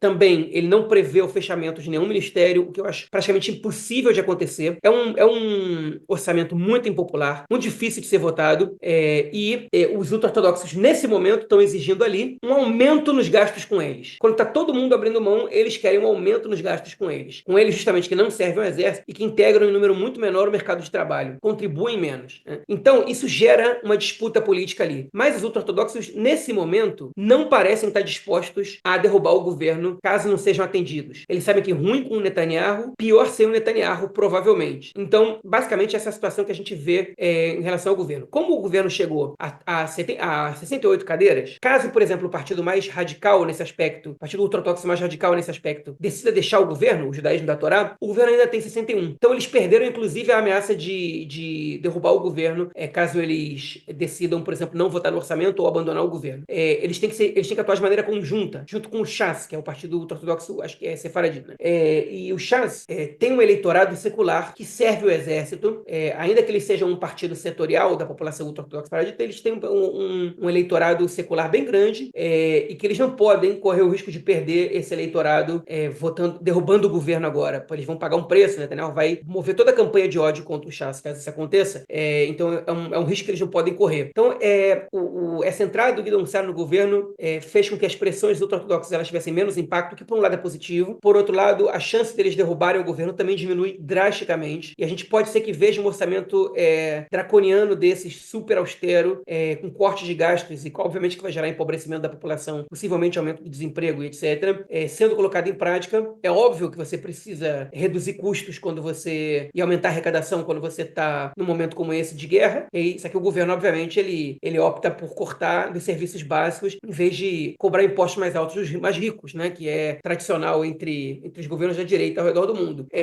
Enfim, e nesse caso específico de Israel, eles também optam por isso, ao invés de cortar ministérios que são ligados a questões que não têm absolutamente nada a ver com a guerra, que só atendem a desejos superficiais da extrema-direita no país. Mas, basicamente, a gente está acostumado com isso e é difícil demais que o governo proponha o fechamento dos ministérios. Pode acontecer? Até pode, porque vai ser complicado você aprovar um orçamento com tantos os cortes se o governo não faz o mínimo. Vai ser muito impopular e vai ter gente no próprio governo sendo pressionada para não votar no orçamento dele. O Guidon Sar, por exemplo, dificilmente vai votar no orçamento que não diminua o número de ministérios. Mas essa é a situação que a gente tem hoje em dia. Isso, a coisa tá feia, né? Eu acho que por conta disso, eu acho que dá para entender porque que eu falei que esse bloco ia ser pior que o outro. Enfim, vamos lá, tem mais uma, João. Não acabou não, não acabou não. É isso aí. Netanyahu tem que depor, né? O julgamento dele em caso de corrupção já tá andando aí há anos. Desde que começou a guerra, ele conseguiu postergar, né? E agora, mais uma vez, ele tem que depor na semana que vem e mais uma vez, obviamente, a sua defesa vai pedir para que seja postergado o depoimento do primeiro-ministro israelense. Isso porque ele agora ele está dizendo duas coisas, né? Uma que a defesa dele diz que ele vai ter que ir por alguns dias, né? Depor no mesmo local e isso vai fazer com que os inimigos de Israel saibam onde estará e em que horas estará o primeiro-ministro, né? Ou seja, poderão jogar ali os seus drones e seus mísseis no tribunal de justiça que fica em Jerusalém Oriental. Netanyahu vai ter que ir até lá, as pessoas vão saber onde ele está e agora ele fala, vocês estão colocando aí o primeiro-ministro em risco e por conta disso ele está pedindo a postergação do seu julgamento, do seu depoimento. Outro argumento utilizado pela defesa é que por conta da guerra ele não tem tempo para se preparar para o seu depoimento, apesar desse já ter sido um argumento que ele apresentou da outra vez em que ele recebeu a postergação do seu depoimento. Ô João, a guerra está servindo para o Netanyahu não depor em casos de corrupção, ou seja, ele não pode ser julgado. E aí, cara, será que a guerra acaba? Ou ele Surpresa, né, vai depor em Marquinhos? algum momento? Que surpresa, né? Que ele está usando a guerra para Que poder adiar surpresa, né? para poder adiar o julgamento dele, né? Que Eu surpresa. só quero dizer aqui que a gente não tá apoiando essas teorias de conspiração que o Netanyahu começou essa guerra, deixou o 7 de outubro acontecer só para ele adiar o julgamento dele, não, tá? Esse a gente não é maluco nesse ponto. Mas que ele usa a guerra a seu favor, é óbvio, né? É muito claro. O Lieberman que lançou aquela pela primeira vez, que ele falou, esse negócio do drone da casa dele tá muito esquisito, porque ele vai alegar o quê? Que eu vou ter que depor 3 vezes por semana e o Hezbollah vai saber onde eu tô e vai querer me atacar. Então eu não posso depor. Tipo, basicamente é isso. Ou seja, ele não vai poder depor até a situação com o Hezbollah ser resolvida, né? Basicamente esse é o argumento dele. É um negócio impressionante. E sabe o que é pior? É capaz de justiça catar isso, cara. Isso que eu acho mais impressionante. Mas, sim, eu quero fazer um comentário sobre o Netanyahu agora, que não tem a ver com o depoimento dele. Eu não coloquei nem na pauta, até vou me intrometer aqui. O Fórum das Famílias, Fórum das Famílias dos Reféns, entrou com uma ação na justiça, alegando que o Netanyahu estava tomando as decisões sobre os reféns sem a participação dos membros do governo que, por lei, deveriam estar participando. Entre eles, o ministro da Defesa, Yoav Gallant. E aí, a justiça intimou o Netanyahu, né? E falou, é verdade isso? O Netanyahu falou, não, claro que não. Todos os debates que a gente teve sobre cessar-fogo, o Yoav Gallant participou. E aí foram perguntar para o Yoav Gallant, é verdade isso? Falou, o quê? Tipo, não, é verdade o que as famílias disseram. Em várias reuniões, eu não participei, porque o primeiro-ministro simplesmente não me convocou e debateu isso em fóruns nos quais eu não estava presente. Então, a briga virou pública, né? Assim, se for escolher quem está mentindo, assim, eu não preciso nem analisar os fatos, né? O mentiroso, diante de tudo, é sempre o Netanyahu, porque a gente está acostumado com essa patologia dele. Mas uma questão interna do governo passa a ser uma questão judicial, vai parar na justiça, né? E o Netanyahu fica com mais vontade ainda de demitir o Yoav Gallant. Será que agora ele já tem condição? Será que agora, na situação atual, ele pode dispensar o Yoav Gallant? O Guidon Sara está aí esperando para assumir o posto, e essa semana começou a circular a informação de que o nosso prezado ministro das Relações Internacionais, Israel Katz, pode ser quem vai assumir o Ministério da Defesa. Eu tenho arrepios de pensar no Israel Katz como ministro da Defesa, e olha que eu não gosto nem um pouco da ideia do Guidon Sar, eu não gosto nem do Yoav Gallant nesse aspecto, mas entre os três eu tô com ele até a morte. Guidon Sar e Israel Katz, nesse momento, seriam muito problemáticos. Israel Katz, eu acho que, enfim, eu arrancaria o cabelo da cabeça. O Marquinhos não pode fazer isso mais. Mas porque, de verdade, seria tenebroso para o Estado. Ele ainda não tomou essa decisão, pode ser que ele nunca tome, porque para ele é bom também ter um ministro da Defesa que ele pode atribuir culpa pelo que não dá certo, mas o terror me assombra de ver esses caras assumindo o Ministério da Defesa. Lembrando que o Guidon Sara ele não assumiu o Ministério da Defesa, né, por conta do início da operação no Líbano, né? E agora com a operação no Líbano terminando, né, a coisa fica mais calma, ou seja, a gente volta somente aí para frente de Gaza, e aí pode ser que ele realmente assuma, né? Porque, enfim, diminui os riscos, né? Bom, é isso, João. Vamos então para o nosso próximo bloco, para a dica cultural desta semana. Bom, gente, como já é tradição, no início desse bloco, nomeamos nossas queridas e queridos ouvintes que podem e estão colaborando com o nosso projeto. Para quem pode, quer e ainda não o faz e mora no Brasil, pode contribuir pela plataforma Apoia-se e quem mora no exterior, contribui pela plataforma Patreon. Os links se encontram na descrição do episódio. Vamos então ao nome das nossas queridas e queridos ouvintes. A Rezende, Abel Souto, Alcides Manzoni, Ale Edelstein, Alex Gruppenmacher, Alex Zeiler, Alexandre Himmelstein, Alan Tabakov, André Mermelstein, Angela Goldstein, Arthur Benchimol, Asher Kipperstock, Bernardo Chigres, Bernardo Mascarenhas, Carlos Besso, Carlos Grum, Clarice, Cláudio Dailac, Cláudio Solon, Daniel Feldman, Daniel Schor, Daniel Spector, Daniela Rosenbaum, Daniele Salgado de Oliveira, Dani Abensur, David Koifman, Débora Blanc, Débora Rosenfeld, Débora Segal, Eduardo Feingold, Eliane Cooperman, Eliane Pschol, Eveline Alperovitch, Fabiana Vanderlan, Fábio Belegard, Fábio Gleiser, Fábio Lúcio, Felipe Yachimov, Fernanda Carme, Fernando Gainer, Flávio Rabinovich, Gabriel Heffel, Giovanni Orso, Júlia Tucci, Juliana Mordente, Glenda Rubenstein, Gustavo Frota Pereira, Guta Tomauskin, Guto Pereira Nunes, Helena Latermacher, Henry Gandelman, Ida Sandes, Igor Sender, Ilana Stein, Isaac Guanais, José Orenstein, Júlia Rios, Leonardo Bueno, Leonardo Stuhl, Liana Fonseca, Liana Starobinas, Liz Unikovski, Luana Lima, Luciana Maslum, Luiz Benoliel, Luiz Lederman, Marcela Bronstein, Marcelo Schilvarker, Marcos Saruer, Marcos Gandelsman, Marcos Paulo Januário de Souza, Margarida Lacombe, Mariana Fison, Maurício Landi, Mayra Weinstock, Michele Schuckmann, Miguel Fausto, Mila Chazeliov, Mônica Fagundes Klein Guneviek, Muriel Correia, Noah Vago, Padu de Almeida, Patrícia Tomalskin, Felipe Zucker, Rafael Fleischmann, Rafael Stern, Rafaela Barcai, Raquel Penariol, Renato Ackermann, Renato Bejinski, Richard Sirrel, Roberto Dias Pereira, Roberto May, Roberto Tonani, Rosa Harsheim, Rubens Kohn, Sérgio Goldbaum, Sharon Feldman, Sidney Weissman, Silvia May, Susana Saul, Thaís Scheinberg, Yael Kat, Yael Heinstein, Yuri Jacob Lumer, Fabiana Rufato, Maria Pilar, Daniel Weinfeld, Isadora Chamis, Maria Neustein, Rafael Boquerri, Daniele Moramei, Felipe Volokita, Maria Célia Moscati, Guy Levi, Ricardo Stern. É isso, gente. Como eu falei, para quem pode e quer colaborar e ainda não faz, os links para as nossas plataformas de financiamento coletivo estão na descrição do episódio. Bom, gente, essa semana a dica cultural é minha e eu queria indicar um livro. Um livro que foi escrito. Eu já falei dele em episódios passados. Bom, enfim. João, vamos ver se o João vai lembrar desse. O João que gosta de lembrar de número de episódios. Eu duvido que tu lembre, tu não vai lembrar nem a pau. Mas enfim, vou dar a dica aí, vou dar a dica. É um livro, cara, que eu voltei a ler essa semana, então é por isso que queria indicá-lo, chamado Lords of the Land. É um livro que conta a história do início da colonização israelense na Cisjordânia, desculpa, não na faixa de Gaza. Fala como o movimento de colonos se organizou, pressionou o governo, e atuava dentro do governo. E eu voltei a lê-lo essa semana justamente por conta de tudo que o Smotrich vem fazendo aí no seu desde que assumiu o seu cargo, né, de ministro da Ocupação. Então fica aí a dica, só tem em inglês e não foi traduzido para português. Lords of the Land, né, os donos da terra.